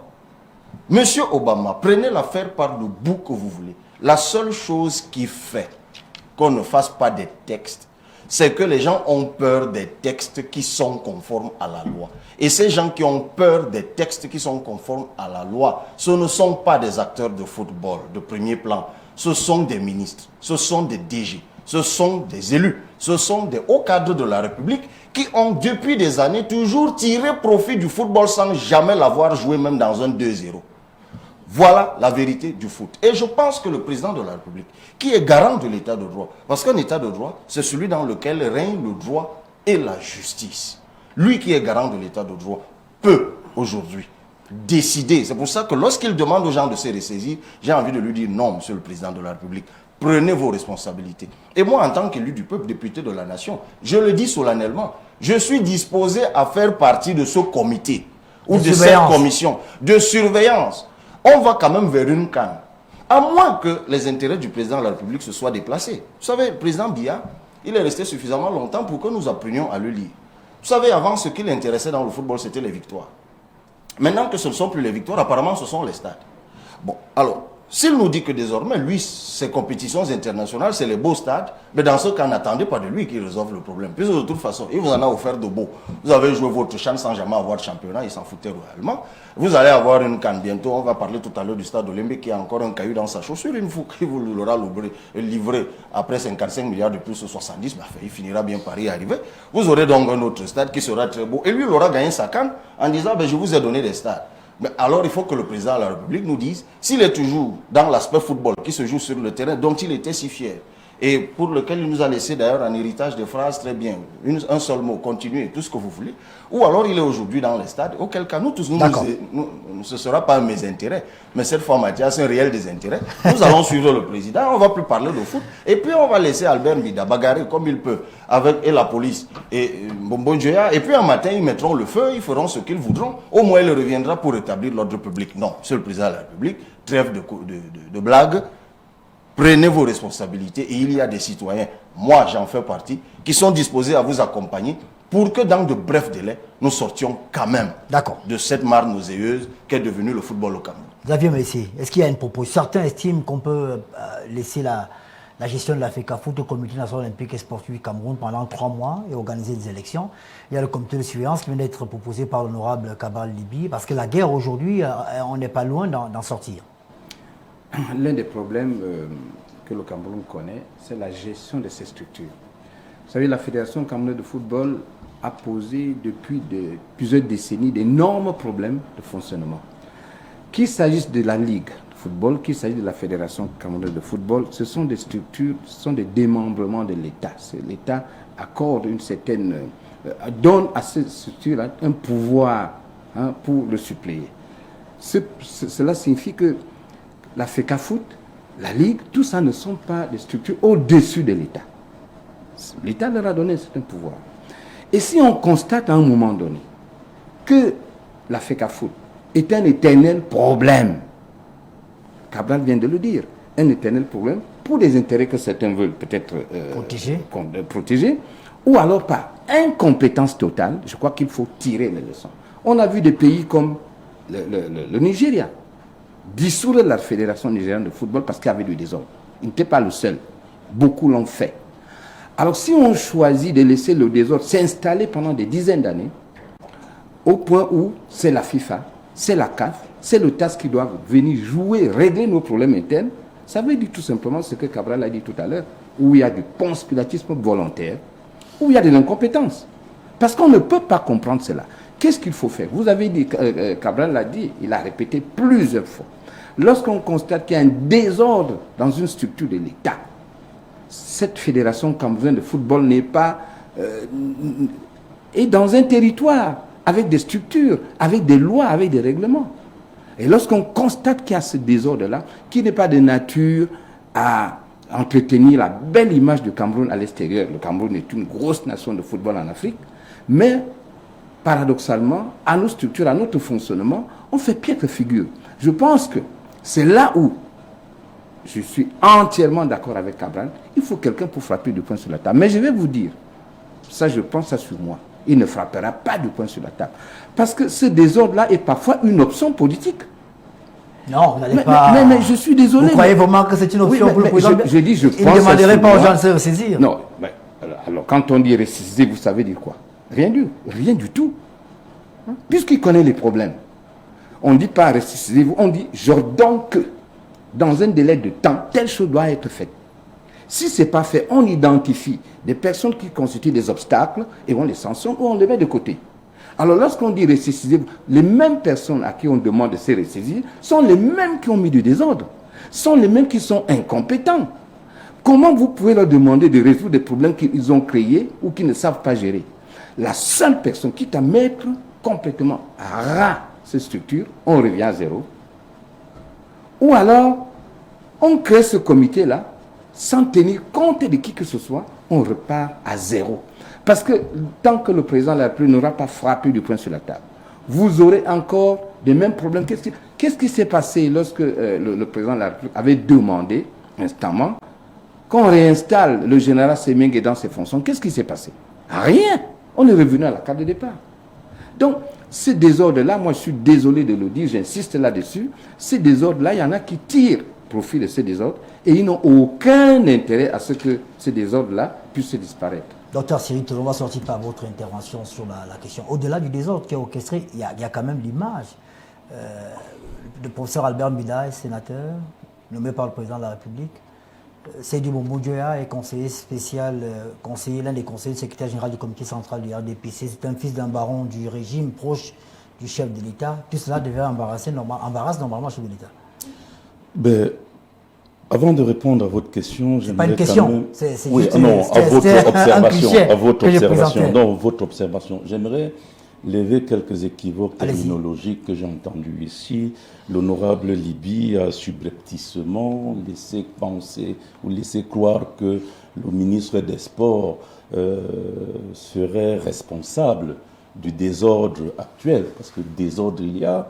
Il a parlé de laxisme, il a même donné une injonction au chef de l'État en demandant une trêve de blagues. J'aimerais rappeler qu'un chef de l'État dans ce contexte ne blague pas, j'ai bien noté, il a parlé de trêve de blagues, son voisin a parlé de ponce-pilatisme, d'incompétence de l'État. Je pense que leur proximité spatiale entraîne également une proximité idéologique, mais bref, c'est pas ça le problème. Ce que j'aimerais dire, c'est que jusqu'aujourd'hui, le ministre des Sports n'a pas donné sa position sur cette affaire. Il est en train de travailler sur cette question. Il fera ses propositions le moment venu et ses propositions seront adressées. Ça prend du temps, non? Il travaille depuis combien de temps sur la question? Je vous dis que... Alors, le TAS a pris une première décision qui a donné raison à la Ligue professionnelle. Il a appelé les différentes parties au ministère des Sports. Il a demandé à ces parties d'aller s'entendre et d'arrêter le juridisme et d'appliquer la décision du TAS. Il s'avère que cette décision n'a pas été appliquée. Une deuxième décision du TAS est venue changer l'équipe qui est aujourd'hui à la tête de la fédération. La FIFA a décidé de maintenir cette équipe en place. Mais vous savez, j'aimerais dire par rapport à ce que disait Xavier, la situation est d'autant plus complexe que la FECAFOOT est une association. C'est une association, malheureusement, qui ne dépend pas directement du gouvernement, parce que c'est une association qui fonctionne en fonction, permettez-moi la répétition, en fonction de la réglementation d'une autre organisation supranationale, la FIFA, qui est la FIFA. Et vous connaissez la norme des lois. Le professeur de droit est là à côté. Donc pour l'instant, le gouvernement a d'abord laissé que la solution soit résolue par les instances internationales. Vraisemblablement, nous ne sommes pas sortis de l'auberge. Je dis, le ministre des Sports a dit que force restera à la loi. Croyez-moi, force restera à la loi. Il fera ses propositions à qui de droit. D'accord. Le prof, vous voulez dire un mot? Non, écoutez, que la proximité spatiale nous fasse dire des choses. Écoutez, je sais bien qu'il blaguait, mais trêve de blague. Sur cette affaire de la FECAFOOT. Sur cette affaire je de la FECAFOOT. pense qu'on aura parlé de trêve de blague, c'est parce que dans son argumentaire tout à l'heure, il y avait d'abord des blagues. Je crois bien, je me trompe peut-être. Lorsque vous serez élu, un jour vous comprendrez qu'un élu reçoit les injonctions du peuple. Mais j'espère que ça vous arrivera. Et vous rirez moins lorsqu'on évoquera cela. Parce que le peuple camerounais, il joue au foot. Il regarde le foot. Il regarde le foot. Il s'attend à avoir un univers footballistique normalisé. C'est la moindre des choses que le peuple demande à ceux qui doivent décider. Mais c'est justement parce qu'il rit à chaque fois que les footballeurs, quelqu'un a dit tout à l'heure, je crois que c'était le docteur, qu'il y a des gens qui, eux, vivent du football. Ils sont au quartier, ils sont en Kolewe, ils sont ailleurs. Lorsqu'ils disent régler l'affaire du foot, ceux qui doivent en décider rient. Alors répondant, qui êtes-vous pour nous le demander? Mais comme ils ne sont que de pauvres footballeurs, effectivement, ils ne sont rien. C'est pour ça qu'on a cette situation, où on pense qu'une question aussi grave, et c'est ça le problème du Cameroun, on est toujours en train de rire, en train de jouer sur des sujets aussi graves. Écoutez, ce n'est pas mon Cameroun à moi tout seul, ce n'est pas moi qui décide, effectivement. Le peuple, vous l'avez dit tout à l'heure, a désigné un président. Je pense qu'en tant qu'élu du peuple aussi, au suffrage direct, mais peut-être pas sur le même rayon, j'ai le droit aussi de dire à un autre homologue élu, vous voyez où je situe l'homologation, à un autre homologue élu, écoutez, monsieur, vous comme moi, nous savons ce que c'est que prendre des engagements devant le peuple. Et ce peuple est en train de vous dire qu'il faut faire quelque Faut régler chose. la question. Le faire, je ne savais pas que c'était un crime. Merci. Voilà ce qu'on peut dire sur le... Allez-y.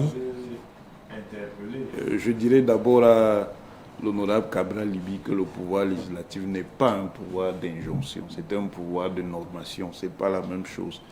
Tout au plus, il peut être un pouvoir d'interpellation. Cela dit, je reviens à ce que j'ai dit au départ, cette affaire est une affaire de factionnalisation.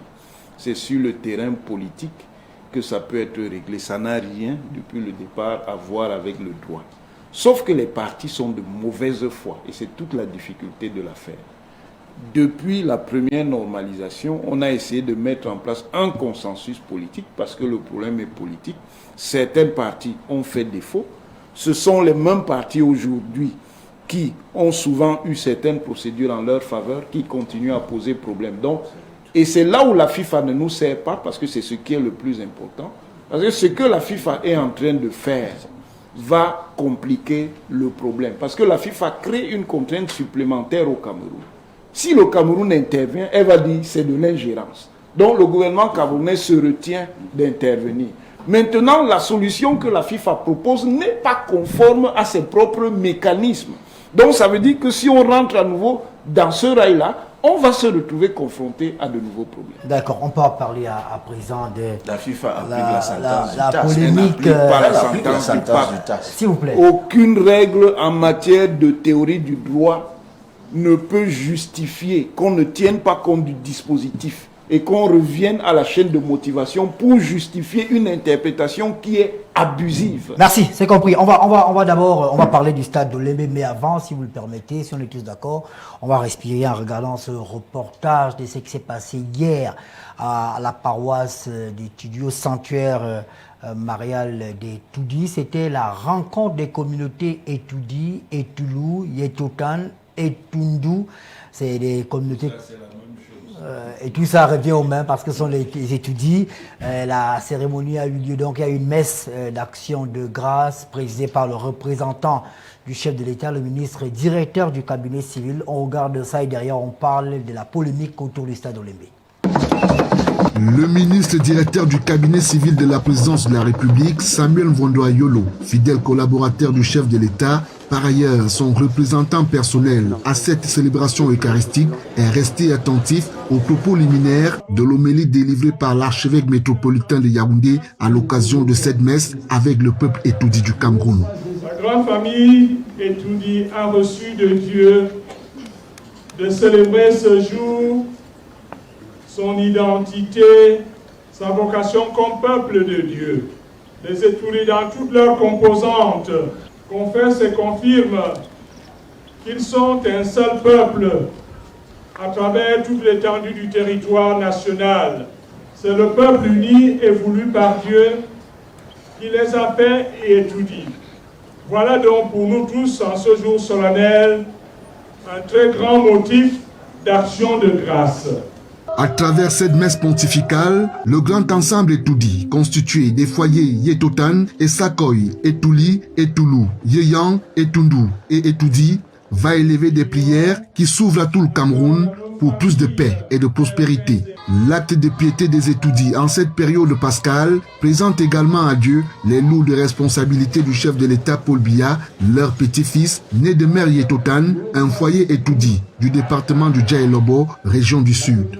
Tous les patriarches ici réunis avaient estimé que nous ne pouvions pas faire une célébration à côté de là où réside Monsieur le Président de la République, qui, comme l'archevêque l'a dit, est un membre de la famille, sans que quelque chose à ces moments extrêmement difficiles, je dirais les moments les plus difficiles de son magistère de président de la République, sans que quelque chose soit fait en direction de celui qui nous permet à tous de vivre, de nous affranchir de nos difficultés et de compter un jour le rejoindre dans sa félicité. Le Tout-Puissant est là pour nous tous. Et cet patriarche-là ont dit, nous allons faire une célébration spéciale en l'honneur et pour le réconfort du chef de l'État, son Excellence M. Paul Biya, et toute sa famille. À cette cérémonie riche en sons et couleurs, mais aussi très courue, l'on notera la présence des membres du gouvernement, amis des étoudis. Aux côtés de Laurent Serge Etundingwa, homme loi des étoudis du Cameroun, l'on retrouve d'autres fils étoudis. C'est le cas du président du Conseil constitutionnel, Clément Atangana, fils étoudi d'Union Esso, de Thomas Dupont-Ombieni, étoudi d'Umbam et Nubu. La jeunesse dynamique du grand ensemble étoudi sera représentée par le directeur général de BNews 1, Ernest Obama, digne fils étoudi, venu de la Meufoué à Famba. Le cérémonial, au pied du sanctuaire marial, marque la fin de cette Eucharistie spéciale. La bonne nouvelle qui en résulte sera portée à la diaspora étoudi grâce à ces colombes chargées de mission.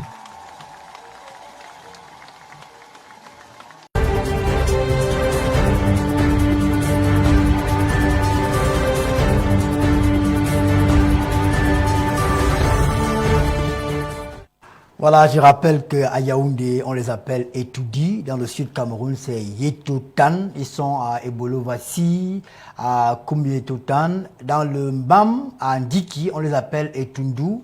Dans la Meufouya Famba, la Meufouya Famba particulièrement à Essé, on les appelle Yetulu. C'est la grande communauté étudiée qui s'est donc réunie. La principale résolution, c'est la construction d'un foyer étudié dans les prochains jours à Yaoundé. On parle donc du stade de Lembe, enfin. Voilà, c'était le sujet principal. On en parle donc. Le président de la République du Cameroun, son Excellence Paul Biya, a donc signé un décret autorisant le gouvernement à signer une convention de crédit avec la Standard Chartered Bank de Londres et PIB France d'un montant de 55 milliards de francs CFA pour achever les travaux du complexe sportif de Lembe. La livraison du stade de 60 000 places était prévue en novembre 2020. Malheureusement, il y a eu notamment la rupture du contrat des Pitini. McGill est arrivé. Aujourd'hui, cette décision du chef de l'État d'autoriser le gouvernement après donc cet emprunt a créé la polémique. L'honorable Nietzsche a par ailleurs saisi le ministre secrétaire général de la présidence de la République pour avoir, le ministre d'État, secrétaire général de la présidence de la République pour avoir les chiffres exacts. Aujourd'hui, nous sommes avec le responsable, le principal point focal donc de la construction du stade et des stades liés à la CAN. Docteur Cyril Telot, vous avez été très prolixe cette semaine sur la toile. Je disais en début d'émission pour rire que vous avez même fait des cours de journalisme à certains journalistes qui ne sont pas venus recouper l'information auprès de vous. Aujourd'hui, est-ce qu'on peut savoir qu'est-ce qui se passe réellement au stade de Lembe? Combien il coûtera aux contribuables camerounais? 55 milliards pour achever, pour les finitions, pour reprendre l'expression qu'on retrouve dans le décret du chef de l'État. Est-ce que ce n'est pas trop? Alors, tout dépend. Qu'est-ce qui n'est pas trop? Est-ce qu'il n'est pas trop, peut-être, oui, de construire un complexe sportif qui sera probablement l'un des plus beaux au monde? Est-ce que c'est trop pour notre pays? Est-ce que c'est trop pour notre pays d'avoir construit le complexe sportif de Japoma? Le monde entier nous envie. Est-ce que c'est trop? Est-ce que c'est trop? Tout dépend de l'image que nous avons de notre pays et de l'idée que nous avons de notre pays. C'est quoi le Cameroun? Si tant est que le Cameroun est un pays qui se considère comme un grand pays en Afrique, habité par des grands peuples, que ce soit les Bantous, que ce soit les Soudano-Sahéliens, et que nous devons faire des choses à la hauteur de la grandeur de notre nation et de notre peuple, alors pour moi, j'estime que ce n'est pas trop. Que c'est quelque chose qui se situe justement à la limite de ce que nous sommes. Alors sur le plan du coût, parce que quand vous demandez si c'est trop, c'est de savoir est-ce que c'est cher. D'abord, il faut insister, les finitions dont parle, autorisées par le chef de l'État, ce sont les finitions du stade ou du complexe? Non, ce sont les finitions du complexe. Parce qu'en réalité, à Lembe, le gouvernement, sous l'impulsion du chef de l'État, c'est une décision qui émane de lui, construit un complexe sportif. Peut-être, M. Obama, avec votre permission, est-ce que je pourrais faire un peu une rapide... Vous avez fait votre exposé. Hein. Voilà, un bref historique pour comprendre ce qui se passe. Alors, vous savez que en 2014, notre pays a hérité de l'organisation de la Coupe d'Afrique 2019. Et le père de mon voisin était alors président du comité de normalisation. Et pour que notre dossier soit accepté, il avait vendu la construction de nouvelles infrastructures sportives. C'est sur la base de ce dossier que le professeur Joseph Ouna a présenté que la CAF nous a attribué l'organisation de la CAN 2019. Alors, parmi ces infrastructures, il y avait 2 complexes sportifs. Il y avait la réhabilitation d'un certain nombre d'infrastructures déjà existantes et la construction de nouvelles infrastructures, dont 2 complexes sportifs, un à Japoma et l'autre à Olembe. En ce qui concerne le complexe sportif d'Olembe, il y a un contrat commercial qui a été signé avec le ministère des Sports en 2016. Et les travaux ont effectivement commencé en mars 2017. Mais en réalité, lorsque ce contrat est signé en 2016, commencent les premières railleries, commence la première cabale, où on estime que le Cameroun est en train de construire le stade le plus cher au monde. On fait des comparaisons. Pourtant, nous n'étions pas en train de construire un stade. Nous ne sommes pas en train de construire un stade. Nous construisons un complexe sportif avec plusieurs modules. Je reviendrai là-dessus. D'ailleurs, pour parler de ces modules, Olembe comprend quoi? Olembe comprend un stade de football couvert de 60 000 places. Olembe comprend un centre commercial. Olembe comprend un hôtel 5 étoiles de 70 chambres. Olembe comprend un gymnase couvert de 2000 places. Olembe comprend une piscine olympique de 2000 places. Olembe comprend 2 stades de handball, 2 stades d'entraînement de football, 2 stades de handball, 2 stades de basketball, 2 stades de tennis également. Et à l'intérieur de ce complexe, vous avez également un musée, vous avez des salles de cinéma. C'est pour ça qu'on parle de complexe. Et d'ailleurs, moi j'aime utiliser le terme de complexe commercialo-sportif. Je pense que cette terminologie est beaucoup plus explicite que lorsqu'on parle juste d'un complexe sportif, parce que vous avez un centre commercial, vous avez un hôtel, vous avez des salles de cinéma qui n'ont rien à voir avec des activités sportives. Alors, ce qui se passe, c'est que lorsque l'entreprise Piccini lance ses travaux en mars 2017, eh bien, elle arrête en novembre 2018, lorsque la CAF, de manière, je le considère toujours comme injuste, décide de glisser la CAN 2019 en Égypte et nous donne la CAN 2021. Et pourquoi l'entreprise Piccini arrête? Parce que l'entreprise présente une facture à l'État de 28 milliards de travaux supplémentaires. Mais entre-temps, en novembre... 28 milliards de travaux supplémentaires. Supplémentaires. Au départ, il n'y avait pas un accord sur la base des travaux qui devaient être faits? Alors, effectivement, je viens de citer les travaux qui devaient être faits. Ouais. Ces travaux devaient coûter 163 milliards et financés par la banque publique italienne Inesta San Paolo. 163 milliards. Et en novembre 2018, Piccini a consommé 113 milliards. Sur les 163. Sur les 163. Il reste donc 50 milliards non consommés, non utilisés, non décaissés. Mais, entre-temps, Piccini présente à l'État une facture de 28 milliards en disant « Nous avons fait des travaux supplémentaires, ces travaux coûtent 28 milliards, vous nous payez immédiatement et nous continuons les travaux. » L'État dit à Piccini « Nous ne refusons pas, puisqu'il y a encore 50 milliards de disponibles, mais utilisez d'abord les 50 milliards, finissez les travaux, puis on s'assied à la fin, on audite vos supposés travaux supplémentaires. Si ces travaux sont tout à fait légitimes, on paye. » Voilà la position officielle de l'État. Piccini s'arc-boute et abandonne le chantier pendant une année. C'est-à-dire qu'entre novembre 2018 et novembre 2019, rien ne se passe à Olembe. Alors il se passe qu'entre-temps, le ministre des Sports va donner des sommations à Piccini pour reprendre les travaux. L'État va même cautionner Piccini à hauteur de 4 milliards parce que, entre-temps, le président, le PCA du groupe Piccini est venu au Cameroun. Il a dit à l'État, je suis disposé à reprendre les travaux. On lui donne 4 milliards. Qu'est-ce qu'il fait des 4 milliards? Il les utilise pour autre chose. Il demande à l'État 7 milliards supplémentaires. Et c'est là que le chef de l'État a demandé à ce que le contrat de Piccini soit rompu. Le contrat de Piccini a été rompu. Mais entre-temps... La construction du stade de Olembe, il n'y avait pas une quote-part de l'État camerounais? Bien sûr, il y avait une quote-part de l'État. Est-ce que cette quote-part a été versée? Cette quote-part a été versée. Elle a été versée. Entièrement? Elle a été versée entièrement. Est-ce que la réclamation de Pichini se base pas sur la quote-part qui n'a pas été versée? Non. Ce qu'il faut savoir, c'est que pour les prêts concessionnels, nous sommes là dans le cadre d'un prêt concessionnel, il y a toujours des fonds de contrepartie. Vous le savez.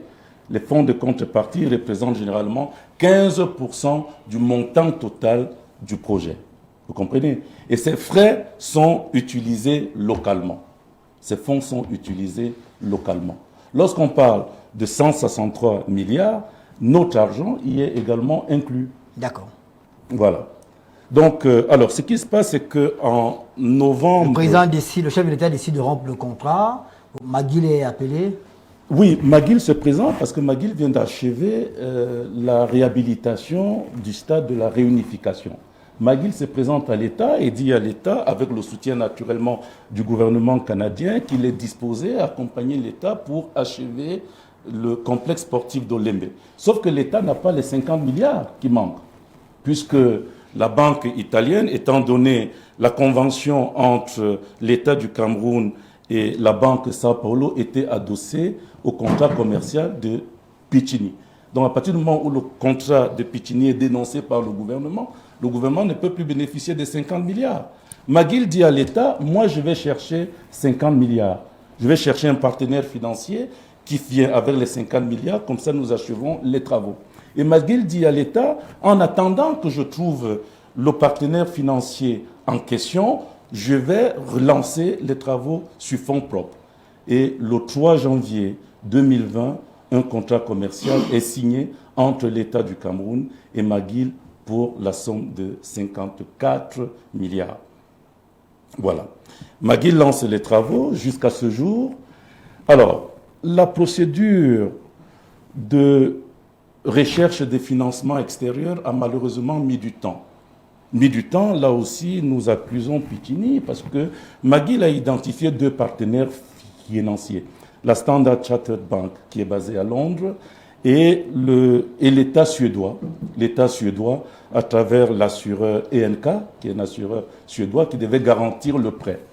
Les négociations ont été engagées avec ces deux partenaires jusqu'à ce que Pichini sabote ce travail aussi bien en Angleterre qu'au Canada. Pichini est aussi puissant que ça? Bien sûr, Pichini est une entreprise européenne. C'est une entreprise européenne. Et là, nous sommes en train de négocier avec des pays qui relèvent du code de l'OCDE.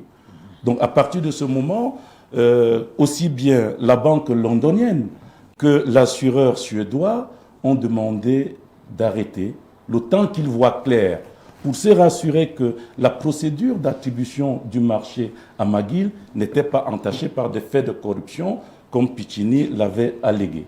C'était vrai? Pas du tout. Pas du tout. La preuve, Pichini est parti parce que Pichini réclamait 28 milliards de travaux supplémentaires à l'État. L'État lui a donné 4 milliards pour relancer les travaux. Il a utilisé ces 4 milliards pour faire autre chose. Donc, il n'y a pas eu de corruption. En réalité, Pichini a tout simplement mis l'État dans une situation difficile. Alors, ce qui se passe, c'est que le temps des négociations, nous avons pratiquement mis une année. Donc, la Standard Chartered Bank est restée dans le financement. La Standard Chartered Bank a continué avec le gouvernement camerounais, mais l'assureur ENK suédois s'est retiré de peur d'avoir des poursuites judiciaires de la part de Pichini. Et McGill, le gouvernement, ont dû trouver un autre assureur en la personne de l'État français. C'est l'État français qui vient assurer ce crédit à travers la BPI, la Banque publique d'investissement française. Et pourquoi? Parce qu'il y a beaucoup de confusion. Parce que nous avons là...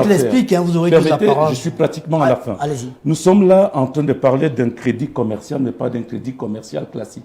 Un crédit commercial classique, les taux d'intérêt auraient été extrêmement élevés.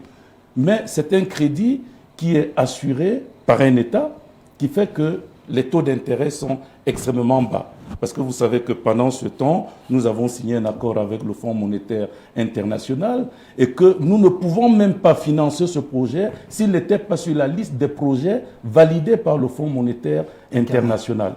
Il en est de même de la pénétrante Est.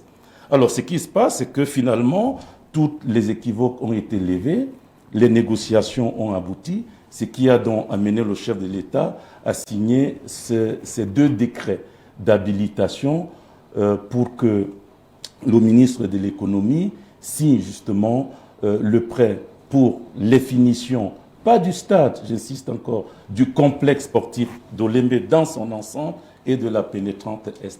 Voilà ce qui se passe. En tout, le complexe coûtera donc combien à l'État camerounais? En tout, le contrat coûtera à l'État du Cameroun 163 milliards plus 5 milliards. Si vous faites l'addition, ça sera 168 milliards. Parce que nous étions... Le contrat initial était à 163 milliards, 113 milliards ont été utilisés. Il fallait trouver 50 milliards. Et nous avons trouvé 50 milliards, mais dans le management de projet, il faut toujours une provision pour les imprévus.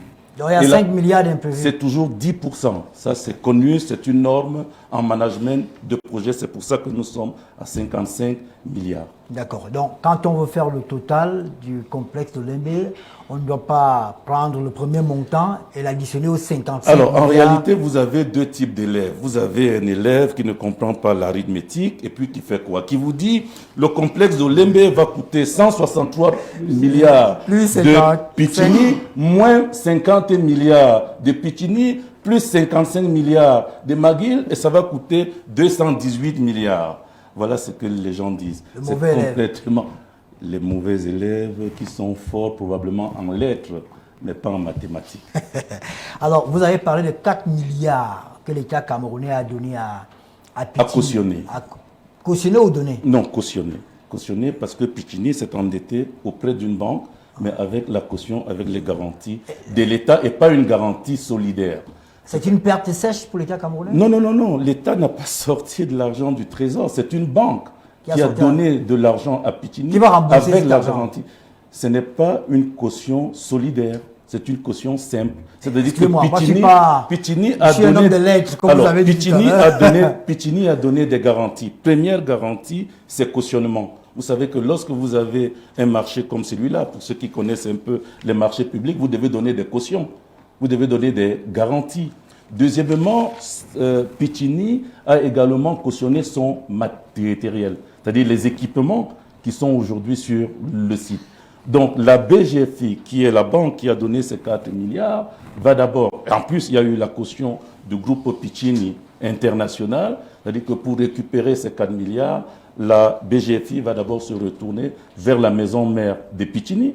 Si la maison mère de Pichini ne peut pas payer cet argent, ils vont saisir les équipements de Pichini qui sont ici et les vendre aux enchères.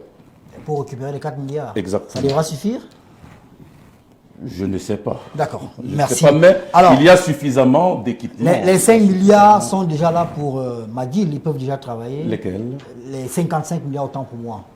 Le chef de l'État vient juste de signer. Mais entre-temps, levons encore une autre équivoque. Le chantier n'est pas en arrêt. Mais McGill, depuis le 3 janvier 2020, quand il a pris en charge ce chantier, finance ce chantier sur fonds propres. Vous avez bien vu qu'il y a une différence aujourd'hui visuelle entre le chantier tel que Pichini l'avait laissé en 2018 et tel qu'il se présente aujourd'hui. Je vous rappelle que nous avons joué le CHAN sur les 2 stades d'entraînement d'Olembe, qui sont complètement achevés. Le CHAN, les équipes sont entraînées là-bas? Oui, oui, je parle des entraînements. D'accord. Vous avez vu que l'aire de jeu est complètement achevée. Est-ce qu'il y a un délai de livraison aujourd'hui? Je pose toutes les questions avant de passer la parole. Oui, le délai de livraison que nous donne McGill aujourd'hui pour le stade, puisque nous avons des contraintes par rapport à la CAN. Le stade n'est pas prêt alors?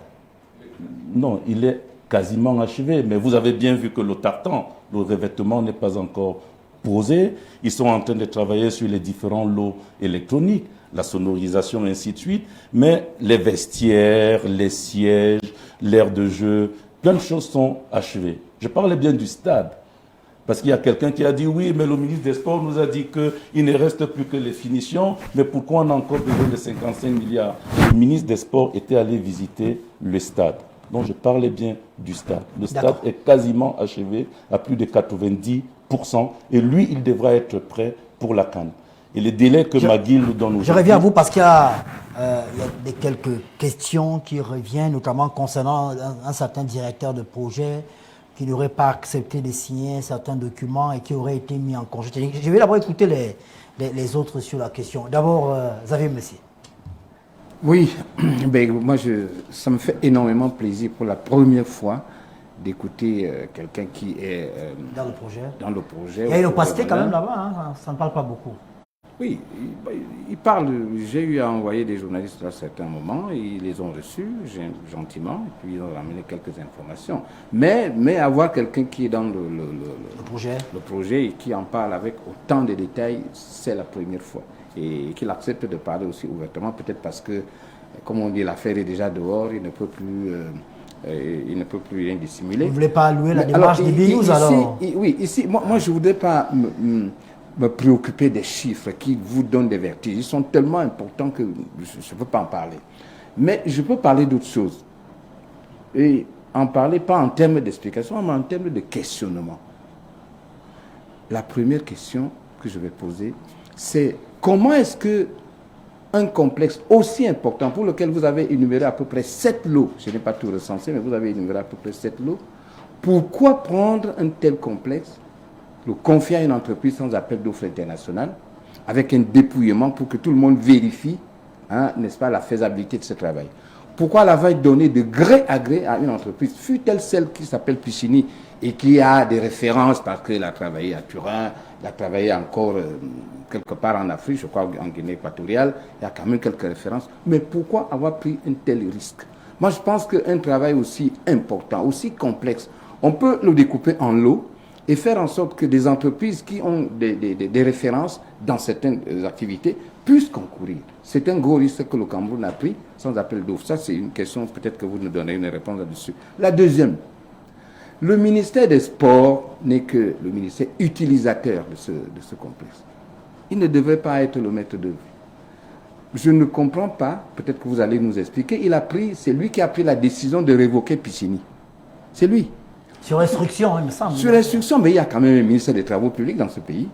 Il y a un ministère des Travaux publics qui peut techniquement, en son sein, il y a des techniciens, il y a des ingénieurs, il y a des architectes, et ainsi de suite. Pourquoi est-ce que c'est le ministère du ballon, enfin des sports, qui a la mission, n'est-ce pas, de révoquer? Ça, c'est quelque chose qui nous paraît compliqué. Et puis, lorsqu'on parle des références, l'expertise, vous nous avez dit que Magui a fait un travail excellent avec Panda. D'accord. Mais quand on regarde encore dans le lot de stade, on n'a pas vu en Magui des références préalables où il a construit des complexes sportifs de ce genre. Alors, donc, aujourd'hui, je vais terminer par vous poser encore cette dernière question. L'argent. On est parti emprunter l'argent sur le marché international avec des taux que vous connaissez qui sont extrêmement élevés. Non, concessionnaire. Ça veut dire quoi? C'est combien? Concessionnaire, ça veut dire que c'est des prêts dont les taux d'intérêt sont généralement inférieurs à 2,5% et les délais de remboursement extrêmement longs. D'accord. Voilà. Ok. Allez-y. C'est la marge qui nous est imposée par les bailleurs de fonds. Alors, sur le marché financier local, c'est impossible de trouver cet argent parce que très souvent, lorsque le gouvernement lance un emprunt obligataire, vous voyez, en très peu de temps, on réunit la somme. Alors, pourquoi ce réflexe d'aller toujours vers le marché international dont on connaît les contraintes, et ainsi de suite. Alors, il y a quelque chose qui nous préoccupe. Vous avez dit tout à l'heure que Pichini est une entreprise européenne. Ça, c'est vrai.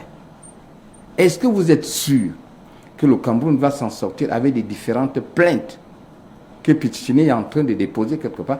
Déjà, le prêt qu'on est parti chercher en lancer, vous avez vu de certaines entreprises, certains concessionnaires financiers qui sont en train de se retirer progressivement. Vous avez parlé de la Suède, c'est vrai. Vous avez parlé également, il y a une autre entreprise londonienne qui se retire parce que Pichini est en train de faire un travail de SAP à l'international en déposant des prêts. Je peux préciser que la banque qui est la Standard Chartered Bank, qui est basée à Londres, est avec nous. Et lorsque vous lisez le décret du chef de l'État, vous avez bien vu que c'est pour signer avec la Standard Chartered Bank Londres, c'est bien précisé, et la BPI Export. Je souhaite que vous... Attends, vous allez répondre une fois. Hein, c'était juste une précision. D'accord. Honorable, vous réagissez et peut-être qu'il y aura des réactions après votre intervention.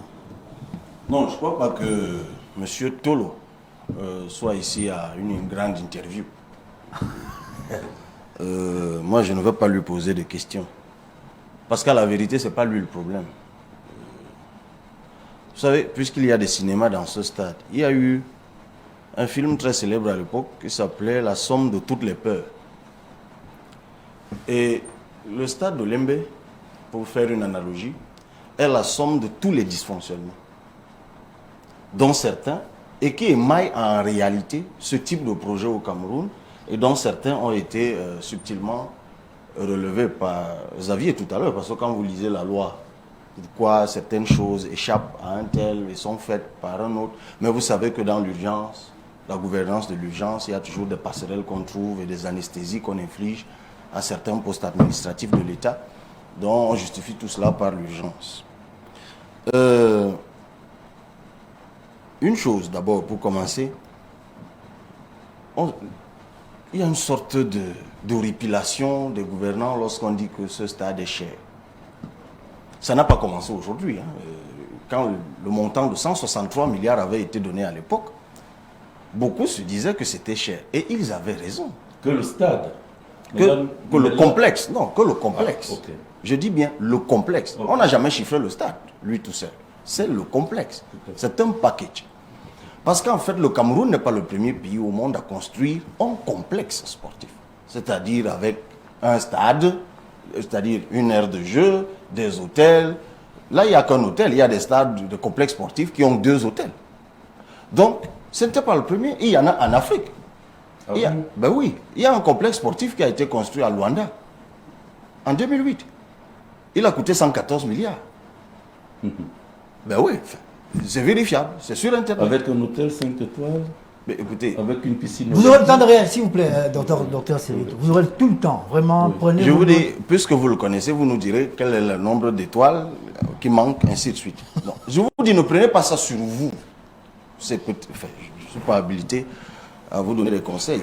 Vous faites comme vous voulez, mais ne prenez pas ça sur vous, parce que ce n'est pas vous qui arrêtez des marchés, ce n'est pas vous qui faites les calages. Oui, parce que si le calage avait été bien fait par des experts et des gens compétents, je crois qu'on ne se serait pas retrouvé en train de demander 28 milliards de plus. Quand ce genre de choses arrive dans un marché, ça veut dire que le calage n'a pas été bien fait. Mais bon.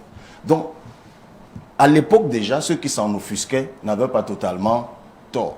Mais il a raison de dire qu'il y a des comparaisons faciles qui sont faites et qui induisent... Moi, par exemple, à l'époque, j'avais suivi effectivement que le stade du 26 mars de Bamako, qui avait été construit à 18 milliards, on le comparait effectivement au complexe de Lembe à l'époque, juste parce que le stade de Bamako avait une petite piscine en plus. Donc, il y a parfois des analogies faciles qui sont faites qu'il faut balayer.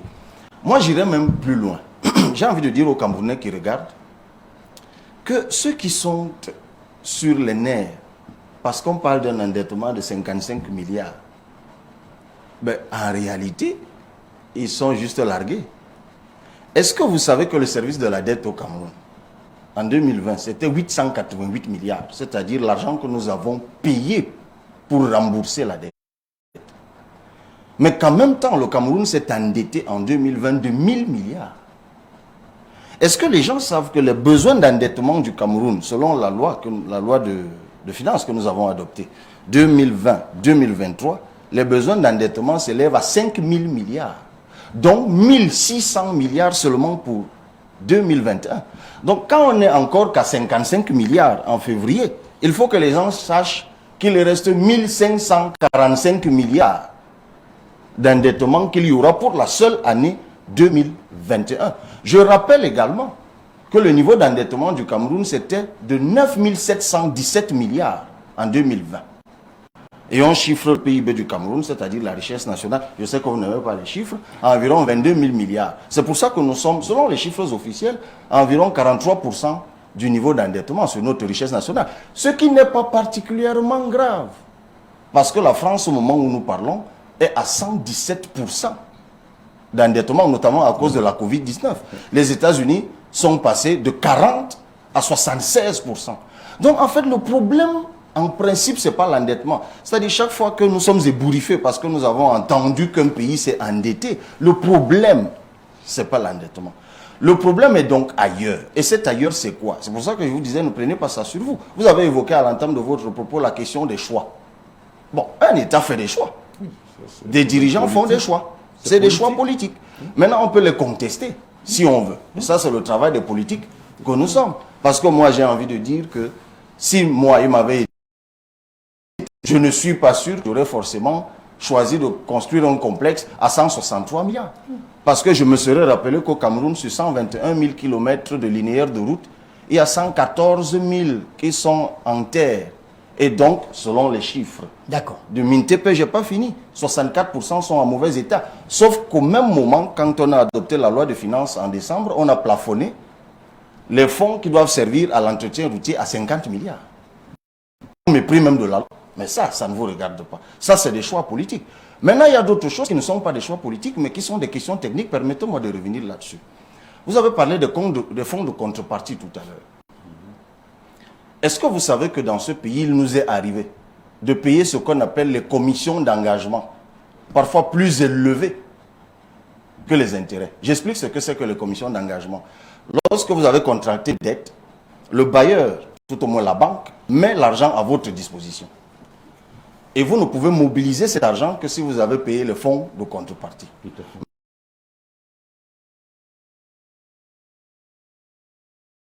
On commence à vous facturer les commissions.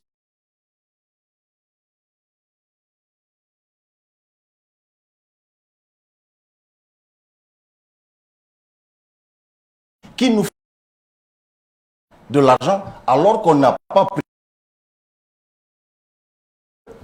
Là, c'est encore une autre catastrophe. Quand vous voulez. Voilà. Et puis c'est vous qui concluez, monsieur, puisqu'il nous reste 10 minutes.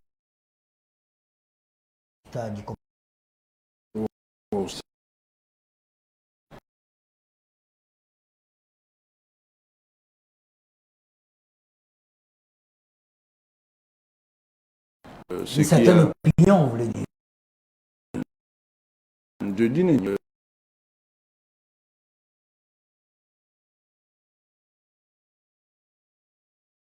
cette matière à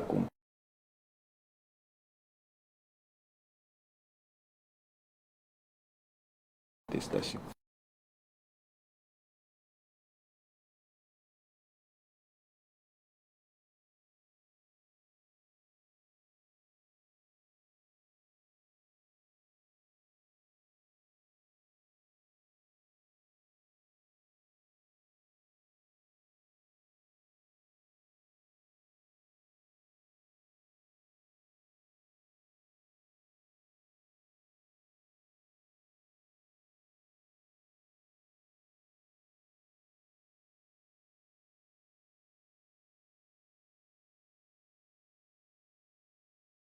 L'autre. Et évidemment, dans notre condition économique structurelle, il y a évident.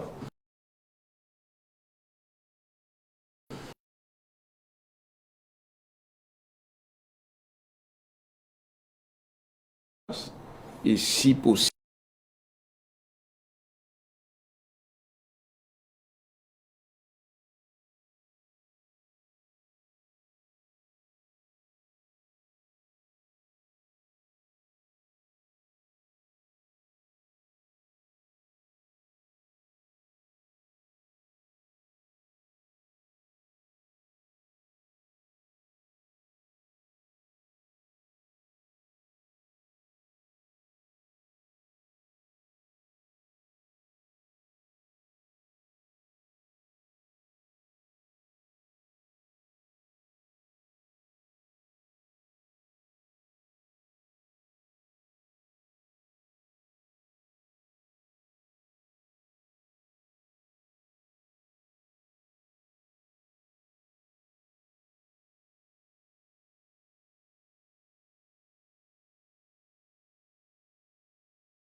a refusé de mis en